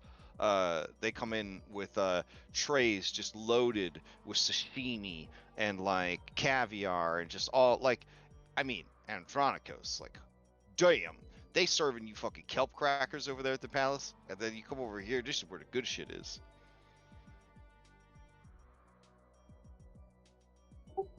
And he says here, as a show of good faith, and he takes a bite from like each type of food, and then downs a Tide Pod. This is fantastic. I've scarce had food like this since I was in my Go on. No, I feel it's all familiar in a comforting way, but I'm not sure why.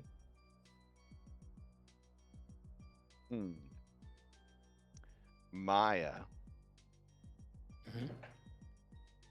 When you and Sibo are looking at the sky, and then you're looking at Andronikos, and the way that they carry themselves, and the way that they're built, and how Triton this guy looks, yet somehow Sea Siren, you think, maybe? No, that'd be crazy, but... The Sea King's his dad, so I mean, it's not out of the question. This being a relative of Andronikos? Yeah, maybe. Mm.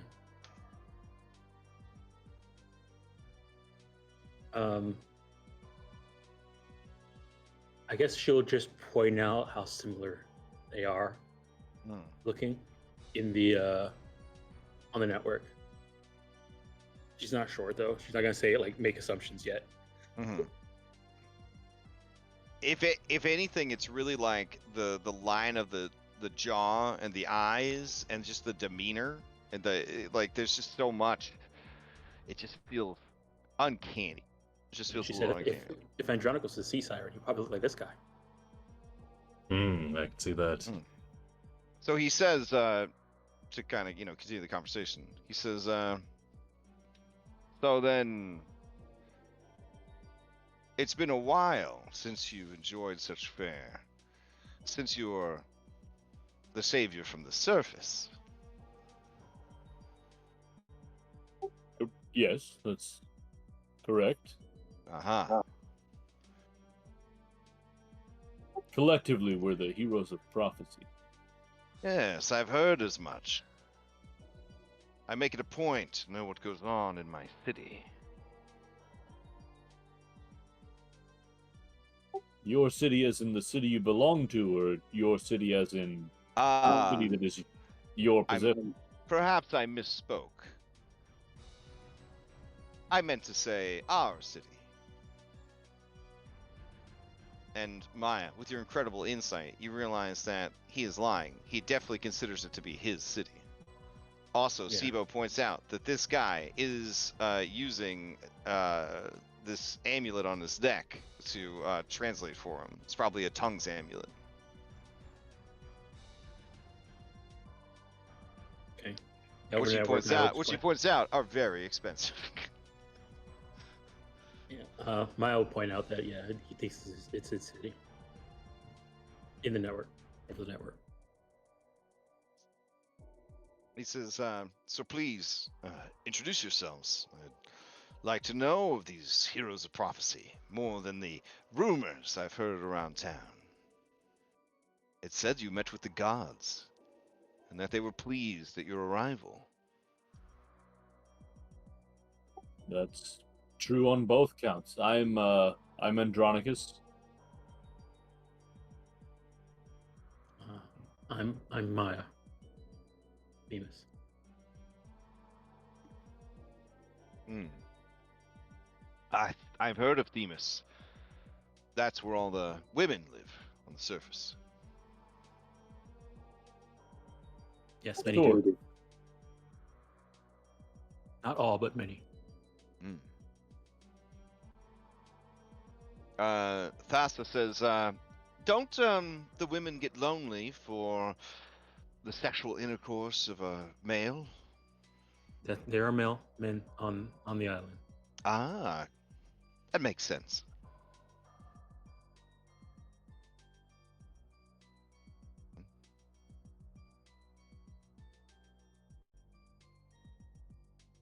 I'm Oren of Mitros. Or I'll speak up in between sipping Tide Pods. This man who can't appreciate the taste of the wine.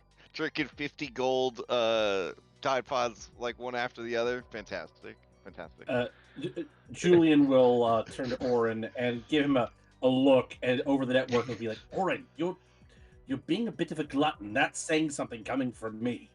And then he'll turn to our host and say, and he'll bow, and Julian will say, Julian of Mitros. Hmm. Well, now we have met, and we have shared food under my roof. I suppose I should speak with you. Long have these people waited for a savior from the surface. There's a prophecy, and they believe it more than they believe in their own gods, I think. Though the gods themselves have awaited your arrival.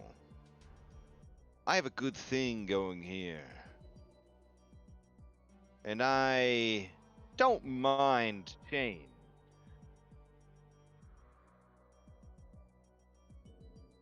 But I want to make sure I understand it. Do you know what it is they want you to do, Andronikos? Been told we're needed to defeat Scylla and unleash or open whatever treasure it is down there that they've been compelled to protect. I see. And are you in the business of being... what is the word?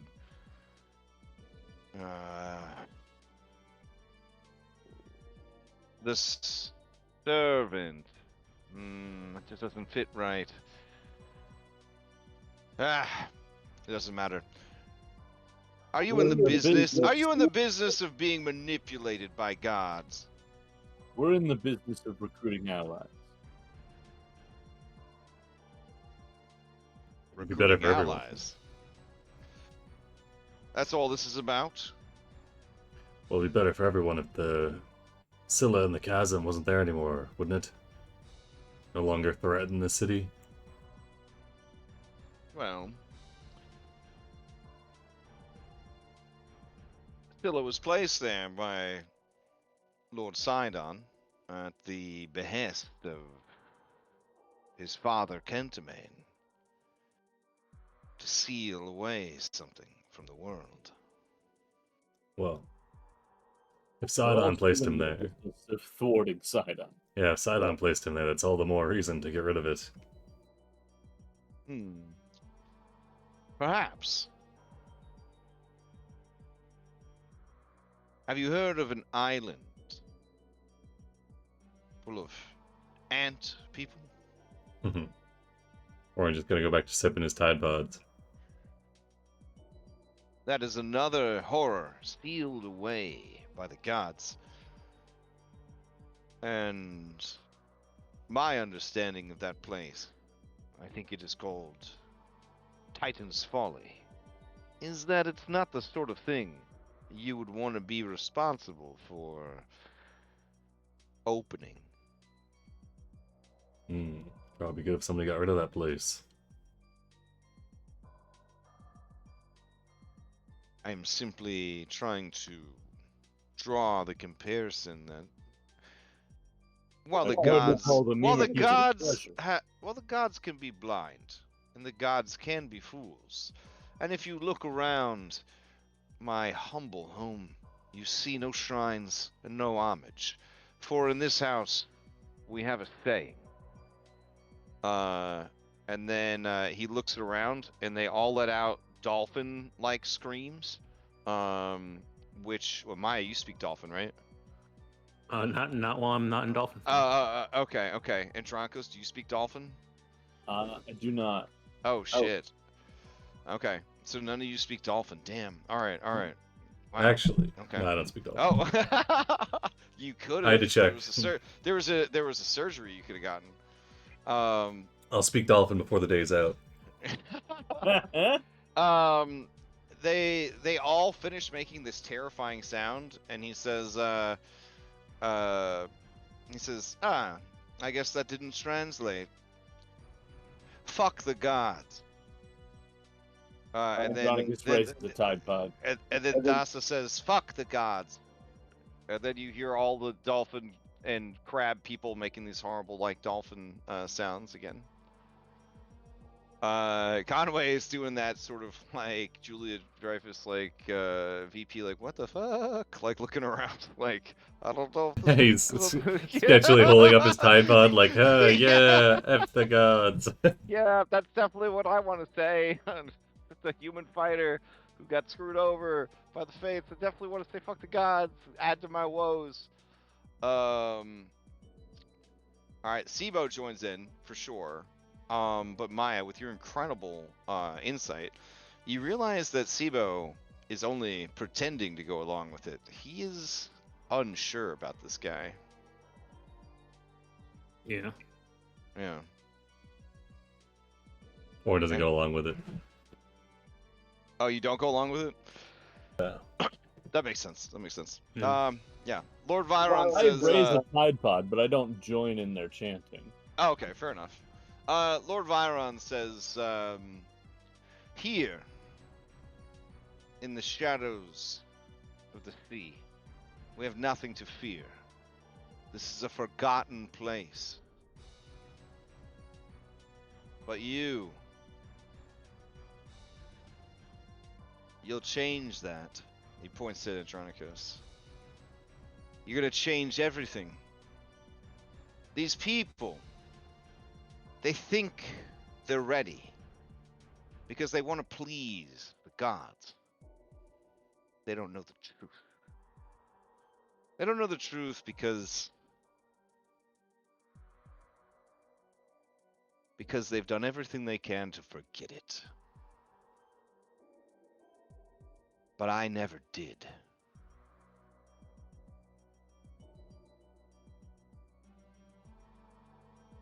And which truth is that?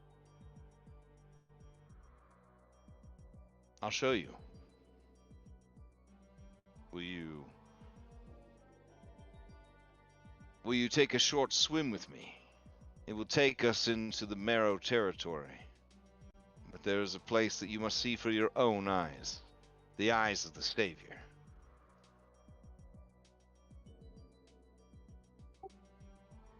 I will accompany you. You can bring your allies. It would be safer for you that way.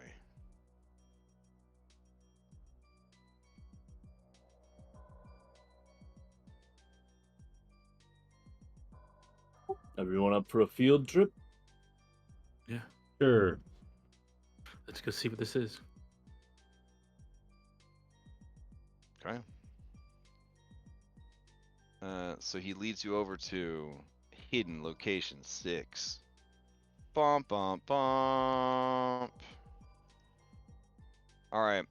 As you guys enter Marrow territory, since you have this dude with you, and he's pretty good at getting around, he is not worried at all about incurring the wrath of the Marrow. Kind of leads you through, like, secret walkways and whatnot, kind of deal. All right.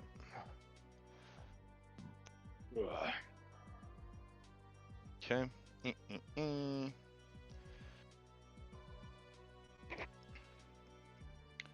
All right. So takes you into this forbidden shrine. It doesn't seem that much different than any of the other buildings that you've seen. However, it seems as if the coral and plant life in this area has been deliberately cultivated to obscure this place from casual view. You do sort of like travel through like a coral reef slash undersea forest kind of situation to reach it. As you arrive at the front of the shrine, you see that there is a great and terrible undersea hydra that is sort of guarding the entrance. Viron says, "It will be but a moment." But he goes up, and he just sort of closes his eyes and stares at the hydra, and then the hydra just sort of like lays back down, and you see little honk shoe bubbles like coming out of its noses. Come, let us head inside. That's quite the trick.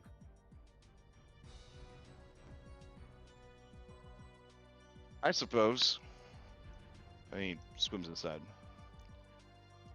Sibo informs you that sea sirens have traits from both the Tritons and the sirens, including, charm-like abilities, which must have been what he did. Maybe? All right. As you guys head in, I'm going to change out to music.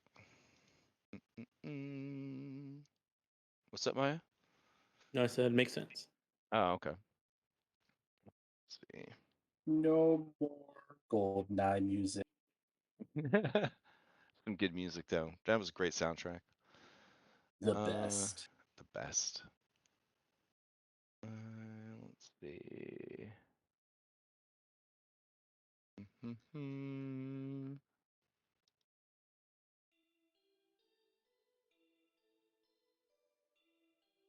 All right, so Andronikos, as you enter this temple, you feel the thrum of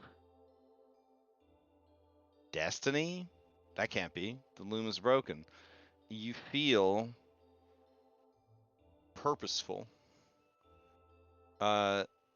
Everything here is a testament to the world that was. City in the sky. Winged humanoids flying about, performing great deeds of art and magic. You see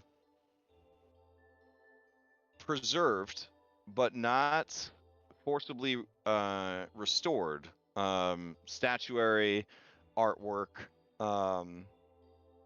mosaics, things like that, sort of testifying and telling the story of these great beings.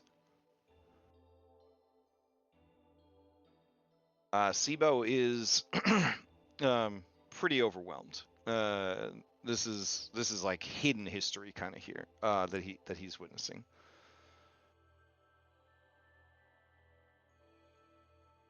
So he doesn't say anything, but he and Thassa just kind of lead you guys further in at a slow pace to let you sort of take your time and sort of take in everything that is on display.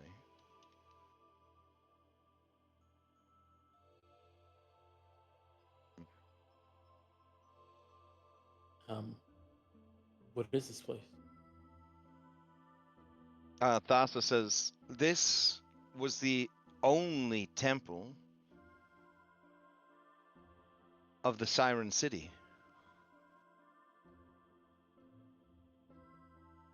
It was the only place of worship that they had. And they worshipped but one god.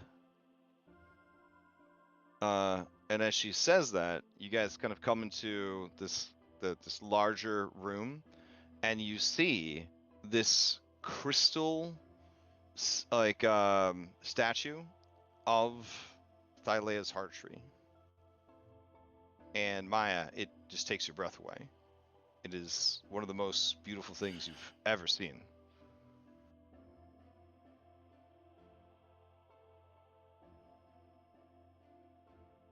His eyes go wide. Thassa says, the sirens understood what many have forgotten. There is only one true God. All others are servants of that God. Even her children. She says, looking at Orin. Hmm.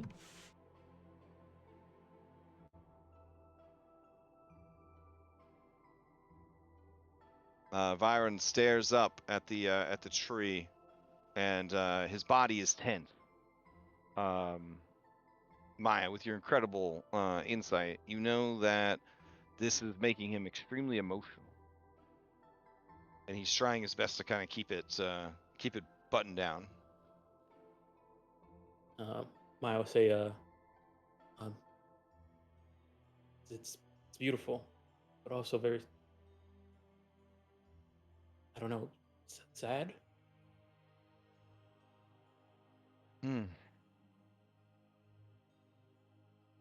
Yeah, it is. What Sydon did, what he had his father do, was obscene. It's unforgivable. The blame is solely on him, but I cannot help but think it was them.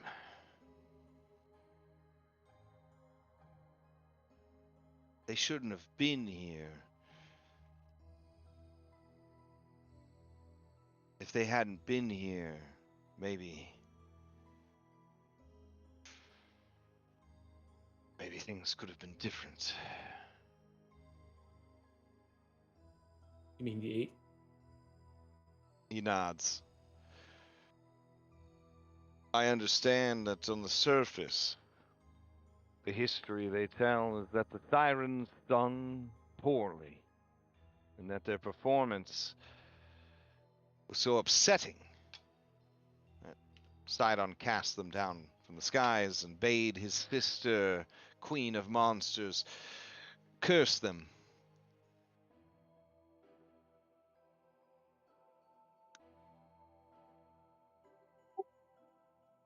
Yeah, we've learned more of the story as well. We know that's not the truth.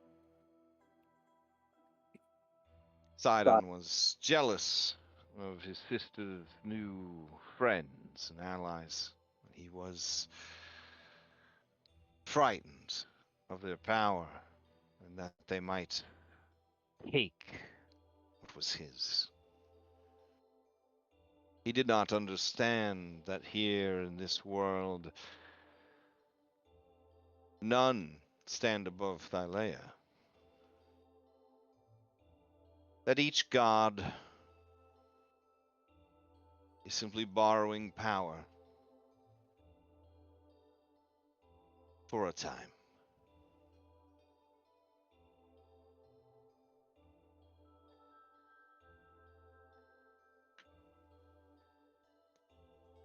If you are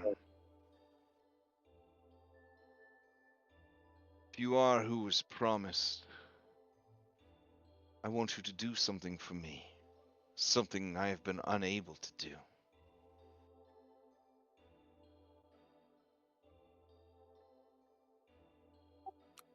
What would that be?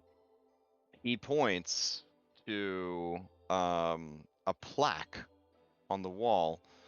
The language is, I believe, unknown to all of you. Anyone speaks Celestial? Maya does. Oh shit. Okay. All right. Maya, as you look at it, it seems to be saying the name of the city, and it's sort of offering a prayer to Thylea. Hold on, let me look it up. Adventure so big. It's actually one of the languages I picked at level 1. Incredible. It finally came in play.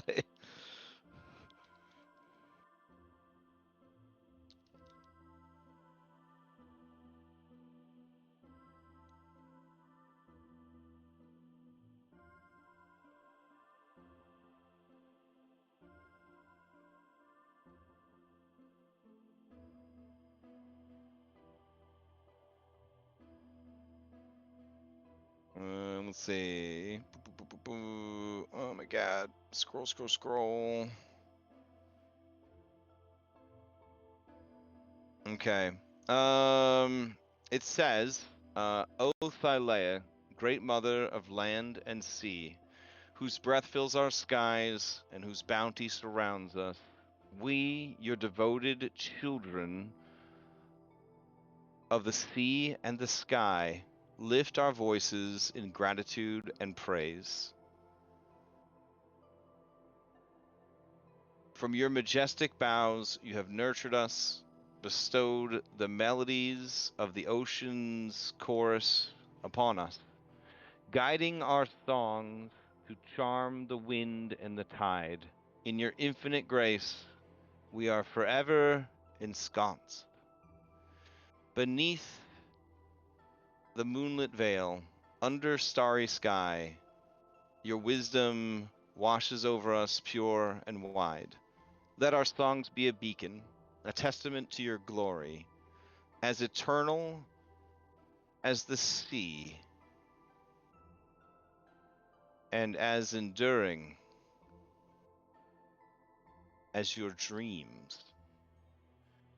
In the embrace of your vast domain, we soar with joy, free from worldly pain. For your protection, your strength, and your care, Thylea, our goddess, none else can compare. Accept our hymns, woven with threads of heart and soul, as they ascend beyond where the celestial Nyx rolls. May our gratitude resonate in the waves and the wind, and in the harmony of the deep, where all secrets must go. Blessed be Thylea, whose love profound anchors our spirits where peace is found. We sing, we rejoice on this sacred ground. Thylea, our mother,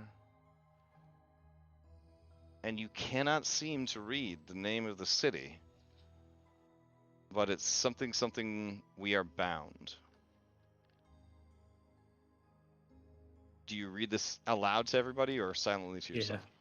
Okay. Yeah, should be reading it aloud. Okay. Problem is, Julian and Orion, don't understand it. Just think it. Just think it out. Andronicus, you know the name of the city, but you do not know how. So you should tell us, what is the name of the city? Oh, god damn it. I debated messaging you ahead of the session, but I didn't want to give you any spoilers, but I wanted to be like, hey, I'm gonna need you to have a cool name for the city, cause you're the only person that can name the city. But then I was like, he'll like being put on the spot. Yeah. I just see static when I look at the city. All right, give me a second. All right, you can see that Thassa and Viron are just waiting. Their guild held closed.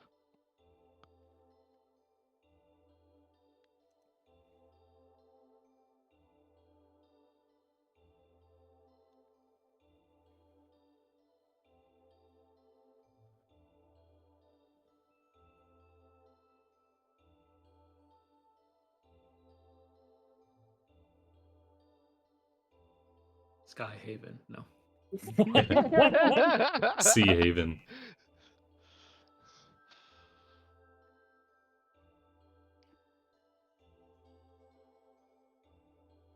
Shit. I don't know about that. It seems like a pretty nice city. It meant something different back then, yeah.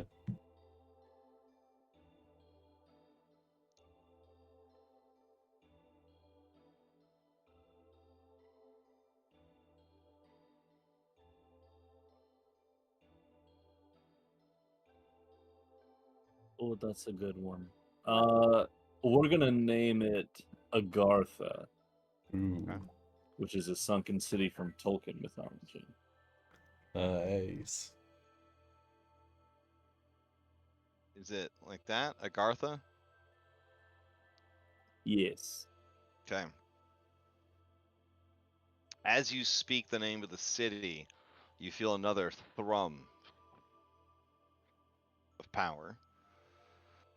Maya, it reminds you of the feeling you had when you declared the new fates.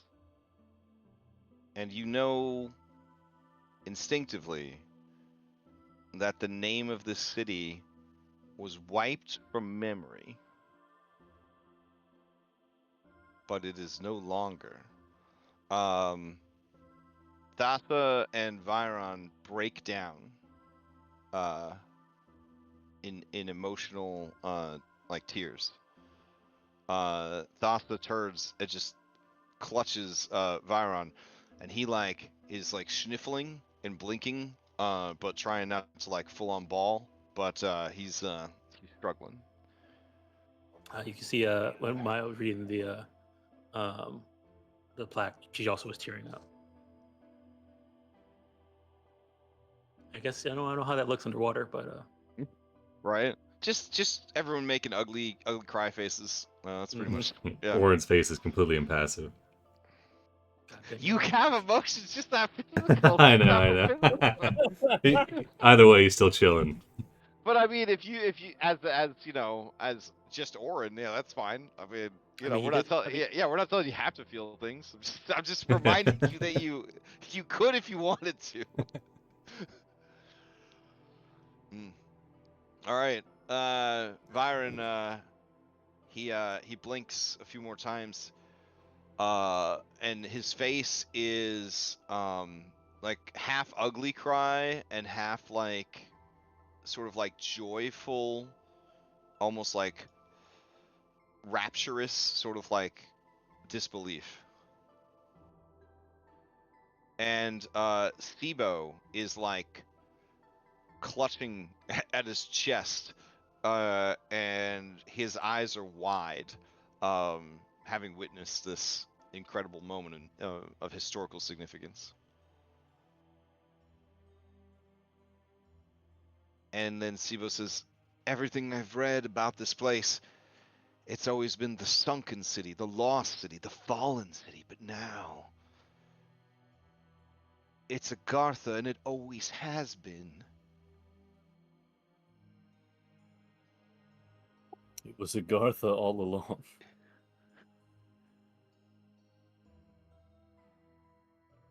Viron approaches you, and he says, this proves that the proof that they were afraid to seek, for none wanted to remember this place. You are the one prophesized, not just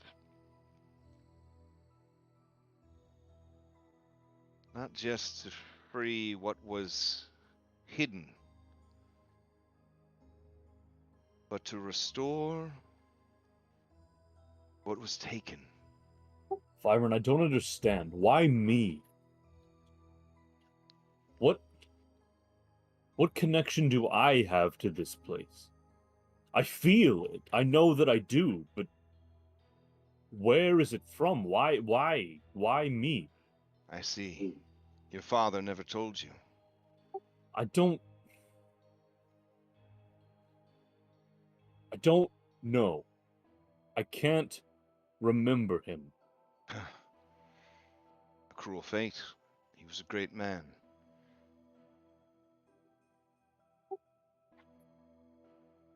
He never treated me differently like the others.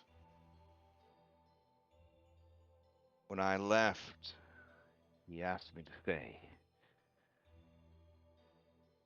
But a half-blood bastard has no place in royal court.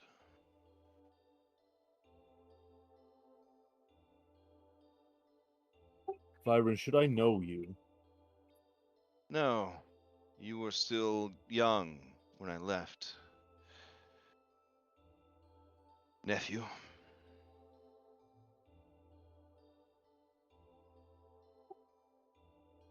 Can you tell me about them? Of course. Here. The bottom of the sea. And he gets a smile on his face. We say, fuck the gods. And when he says that, Thassa gasps and like punches him in the gill ear. And he like and she points to the Thylea sculpture. And he says, accept her, obviously. Now, if we could just convince her to stop giving up her power, the world would be a better place. Thassa says, this is a place where her power is pure, untainted, hidden away from the corruption of the surface and her wicked children. If you ask, perhaps she can help you. Are you willing to try?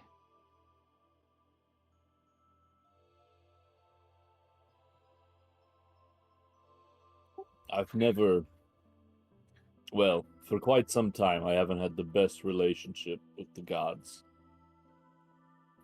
But what about the god? I have seen. It is all right. We have all been taken in by pretenders. I've seen her as negligent. It is more complicated than that.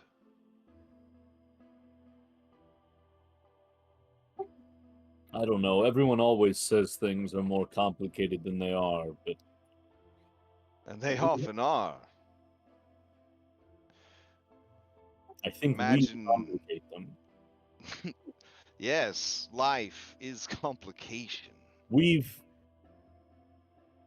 you know why she's here?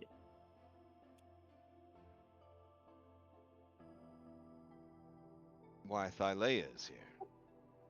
Right. She is the world. I assume the world exists so that it can support life. I'm not even sure we're intentional. She's just hiding. He chuckles. I certainly wasn't. What can I say? Your old man had a weakness for mermaids. Didn't make him any less of a father or a king.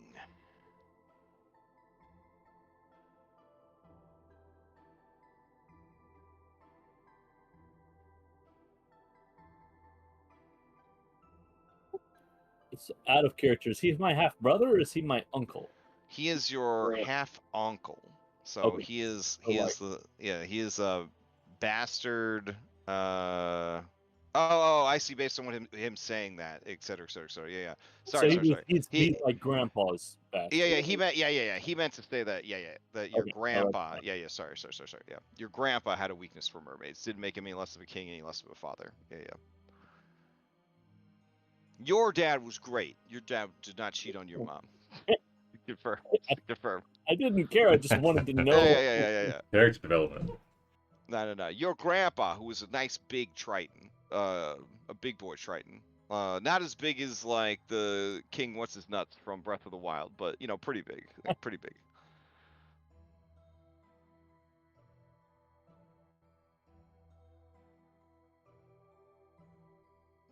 I mean, there's this big crystal tree, dude. Yeah, Maya stand by the crystal tree now. You feel a calm, like serenity here, and you understand that what Thassa says is true, and you start to understand that what Viron is saying isn't like a lead-in to like a rendition of like Under the Sea. Like he's pointing out a very real phenomenon. This place is beyond the sight of the surface world, and that extends to the gods themselves. they don't want to remember what happened here. They don't want to think about it. And so the Fate, the Furies, Sydon, they don't even think about this place. It doesn't exist for them. Yeah. Yeah, I mean, trepidatiously, Andronicus will approach the crystal tree. Okay. Now, this whole place sunk, obviously, but the tree is in pristine condition, or is it like cracked? The tree is the only thing that you have seen in the city that is not damaged. Okay.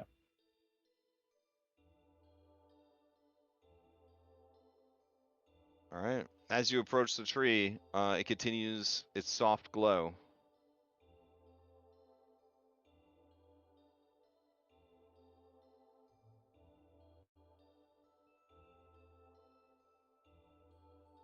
He'll reach out a hand shakily and lay it on the trunk of the tree.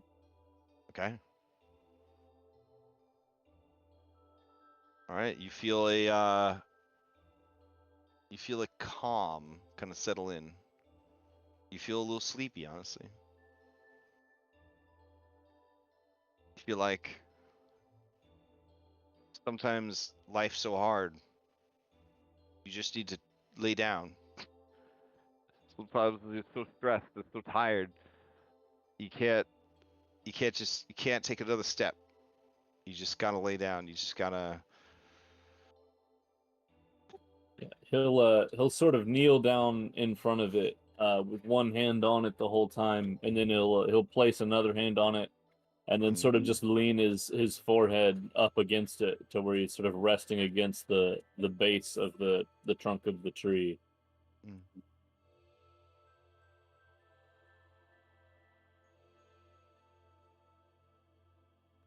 And the whole time he'll be thinking of everything that he originally wanted.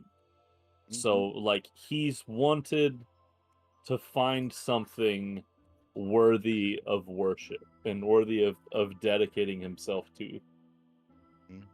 And nothing has measured up. They've all been so flawed and too mortal in the way that they approach their affairs. And he just desperately wants something that deserves to him to be held in high regard. And that's all he's thinking about the whole time. You see that beautiful woman, Tycon's wife, the super hot Triton lady. You see her standing on a balcony on a land-based house, looking out at the sea. And you realize this is the city of Mitros. This is the house that Chandra's helped you buy, or helped you get ownership of. The big empty house that you always wondered why you had such a big house if you were just a single swinging bachelor athlete. You hear laughter and splashing from beyond the balcony, and you see her look down and wave, and her face is filled with joy. She motions for you to come over.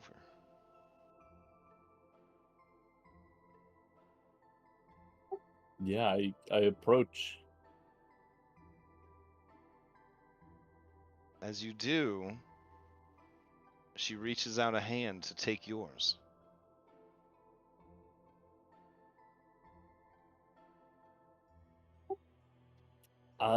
Feeling like this is what he's supposed to do. He'll reach out what he's meant to do. He'll reach out and take it. You feel like this electricity almost from her touch. This is the most right you felt in your entire life. The pain you carry with you of the experiments that the Hydra performed upon you on that hellish island, the deaths and rebirths that you've put your soul through on this quest that you can't even remember the purpose of. You would do all of them again 100 times to feel her hand in yours. And she pulls you to her and puts her forehead against yours. And then she says something that you can't really hear because she's the same species as you. And then you look over the and you look over the railing, and you see down below a big Triton. Not as big as the one from Breath of the Wild, but like as big as Viron. And he has a big beard of tentacles and bright blue eyes, and he's a little hefty. He's a little chunky boy. He's older than you, much older than you, and he has these two adorable Triton kids, and they're playing in this very nice pool that only a famous athlete could afford in the city of Mitros. The children are very small, very young. They're laughing. The older Triton is laughing. The woman holding your hand is laughing. And you know that this is your family. This is the family that Lutheria took from you. And that Mitros hid from the world. And you feel another presence there. A matronly presence. A sleepy presence. A sad presence. And you hear that same voice that you heard in those few moments that you were adrift in the Nyx. And it says, I'm very sorry for what has happened and what will happen. You were my errant dream. You were my secret hope.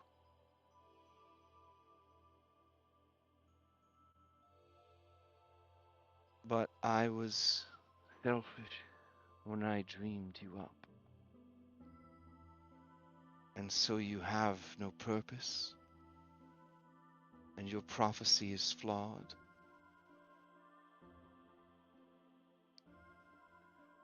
I made you an anomaly, and that made you the desire of those who would foil fate.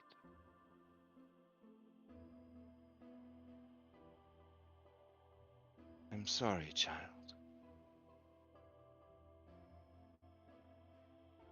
But these I return to you, and none will ever take them again.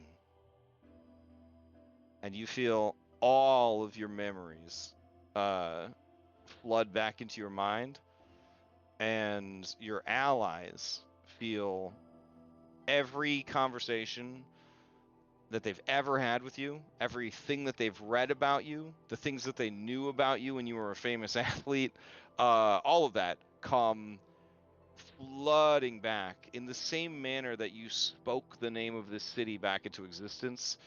Your life, your family, and your legacy are brought back into focus.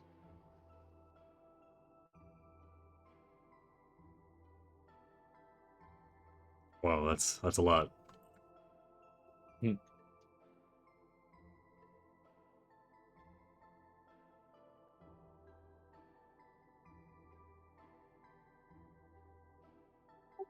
I don't think you need to feel sorry for me. That'd be like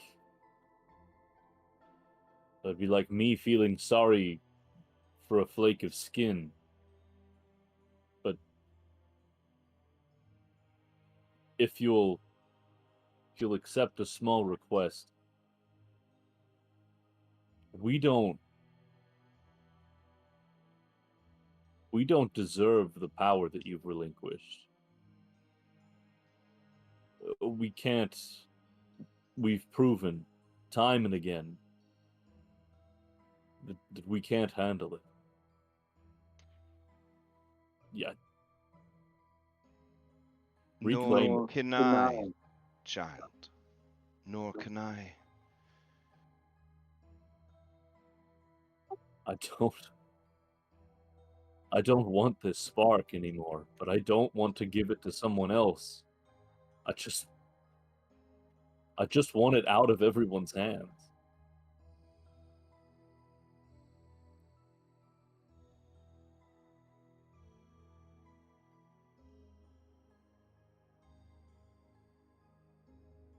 We don't deserve it.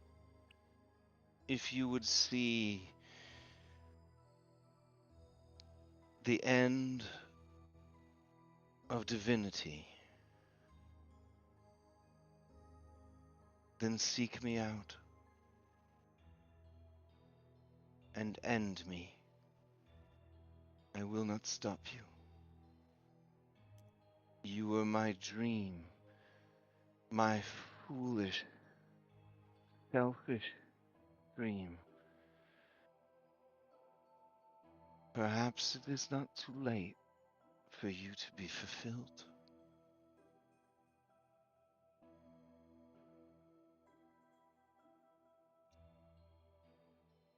Is that what you want? An end? You feel the deepest and most crushing fear, despair, and just depression, just sort of like crushing you. Before you wake me or send me away or whatever's going to happen, we've found your father. He's trapped. You don't have to be afraid of him.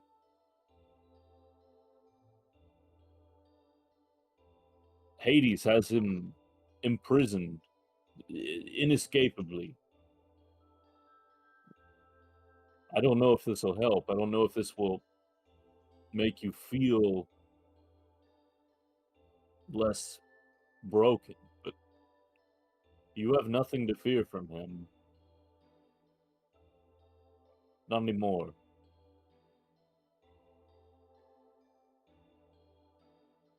Time is forever. Life is long.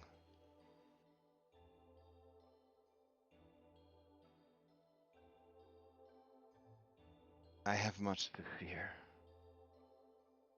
I am sorry. And you feel yourself sort of back in yourself with your emotions. But Maya, as he presses his forehead to the tree glows brightly. You regain all lost memories of Andronicus and his family, and then Andronicus sort of kind of and like bubbles kind of jet out of his multiple sets of gills, and the tree loses all of its light. Does Maya regain memories of her father? I mean, that'd be really nice. Yeah, I mean, sure. That's a good idea. Yeah. Yeah, so Maya, as you are remembering Freebie. Andronicus speak of his family, I feel like you would, well, because essentially Thylea what is she showing did. just a little bit of favoritism, right? Oh, Like, what she did there is she's basically was undoing what Arasta did to you guys. So yeah, since Maya, that was the same situation. Mhm. She returned the stolen memories that Arasta had. Okay. Orin Yeah. quickly opens his backpack and looks to see if his shorts or if his skirt turned back to from gold. No, that was not Arasta doing that. That was just liquid luck, He right? frowns and closes his backpack back up. Gold's not in fashionable. Thassa says the tree's light. What did you do? And then Viron says he did what he had to do, what he was destined to do. Thassa looks at the tree with trepidation. She looks over at Andronicus, and she looks at Maya. She's not so sure. Thylea is the world, not just this tree. She's still here.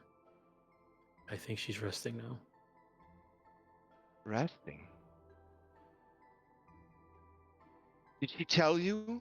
Did she speak to you of how the city will be returned to the skies? Maya's gonna turn around from Thassa and just hug, and Andronicus says, "I'm sorry, I didn't understand.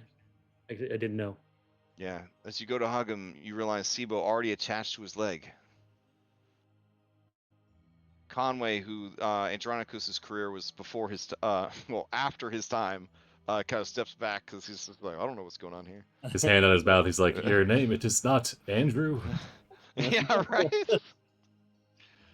He hides the cross. He hides the cross stitch he made. This is Andrew because he doesn't want to. Yeah, everybody's got hobbies. He revises it. Yeah.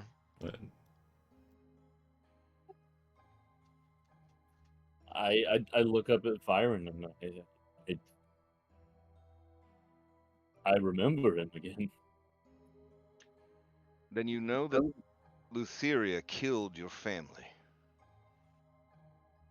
She killed everyone in our bloodline. I was spared because here it is easy to be forgotten. You were spared for something greater. I was spared because Mitros made me forgotten. I never forgot you. I never forgot them.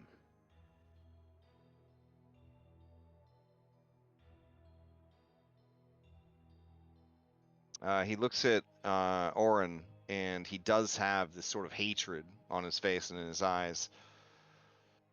She killed all of them. The children, the babes, the unborn, the elderly, all of them. Byron, I think they're in the scythe. Yeah, Orin puts his a placating purple arm up, says, "If you're looking for me to defend Lutheria, I'm not here to do that." In her sight. Then they never even went to the seas of Elysium?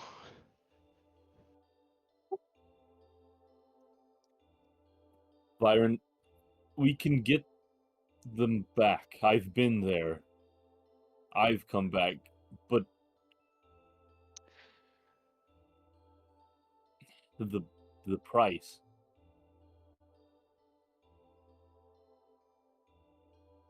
Everything that's in the site would be released. You would damn our family forever. Byron, I would damn the world for them. I'm not saying I won't do it. I'm just saying what the cost will be.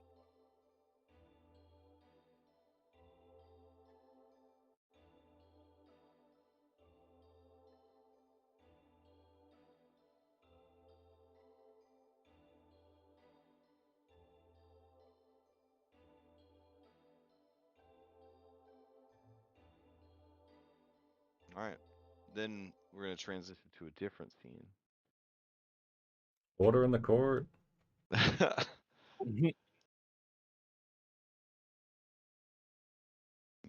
You stand accused of fucking up magic and everything for all eternity.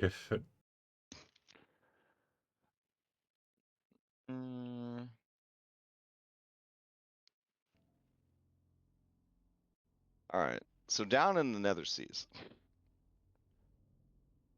Orin, you've been. This is past Orin. I guess Orin. He's laying there like, damn. If only I could We don't really- trade some charisma for some con. Yeah, you're just sitting in your bed, like looking at your character sheet, just like, ah, man, I don't use this shit ever. When he ever wants to talk to me, fuck. You receive a summons to go and see Lutheria. Oh, here we go. Okay. Grabs his things. 50 foot of rope. Sword. Okay. Spear. Other 50 foot of rope. Heads out. He says, "No, it took you long enough." Sending me. She seems really stressed out. Like really stressed out. She What have you says, got? Going back to the hollowed place? There's complications that even I didn't account for. And, well, I don't know. I feel like all of my advisors have just let me down. But you, well, you're just built different. And she smiles in a secretive way when she says that you completely don't understand. His insight, passive insight of like 14 at the time. He's like, yep. Just hanging out. She says, yes, well, have you been in contact with your former companions? I suppose they're still your companions. A oath of fellowship is not easily broken. No, Megara, one of the Furies, though, did stop by. Excuse me.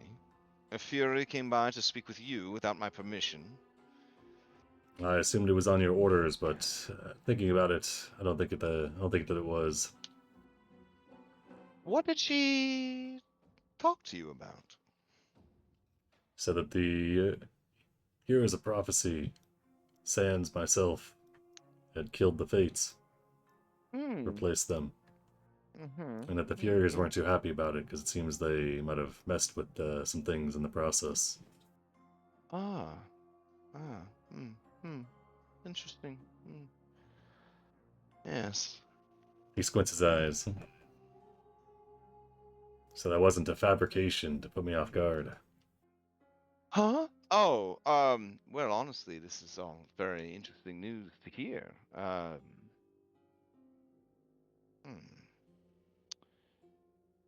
We haven't heard from them at all, then. No. Bebo, adorable. Julian, work in progress. Maya, and gosh, what's the other one's name? Andronikos. Oh fuck. It's And at that same moment the memories come flooding back. And that's where we'll end the session. Oh fuck.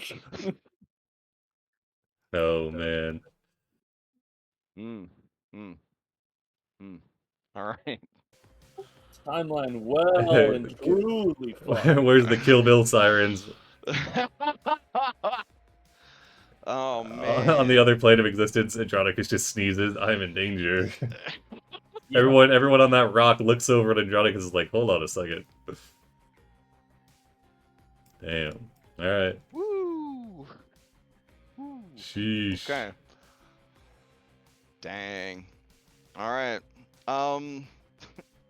We will be playing next week. We will be playing the week after that, but we will not be playing on the 3rd of November because we will probably be asleep.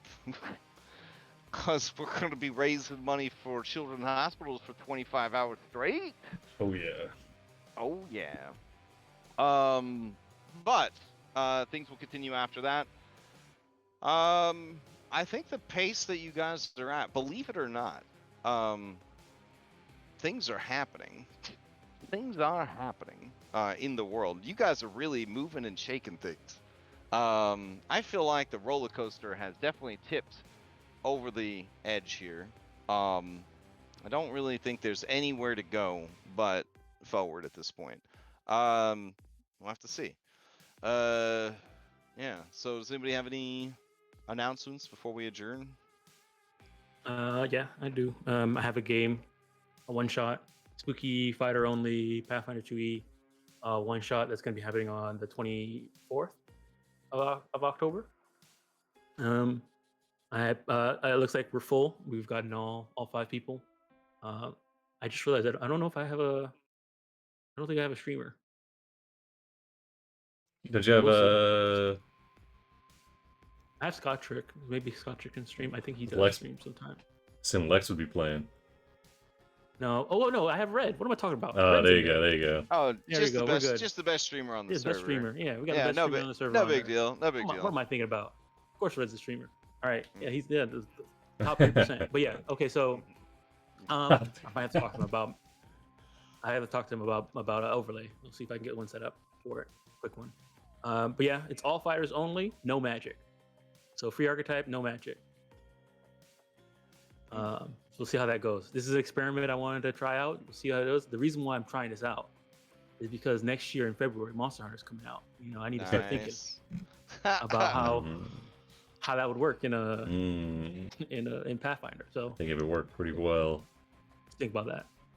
All right. Shoot, even Monster Hunter Look out for 5e that. was good. So Monster Hunter Pathfinder Really good. fucking yeah. That's gonna be that's gonna be bananas. That'll be bananas. I'm ready to crack open the. I will say, we had that podcast about boss monsters. I am testing that out in this one shot. So if you want to see what it looks like in firsthand, you might be able to see it in this one shot on the 24th. Sounds good. All That's right. it. Everybody else good? Yep. Yeah, I mean 5 the kids. Absolutely. Hell yeah. Okay. Then enjoy your week. And we'll continue this next time. All right. Thanks for the game. Mm-hmm. Okay. Thanks.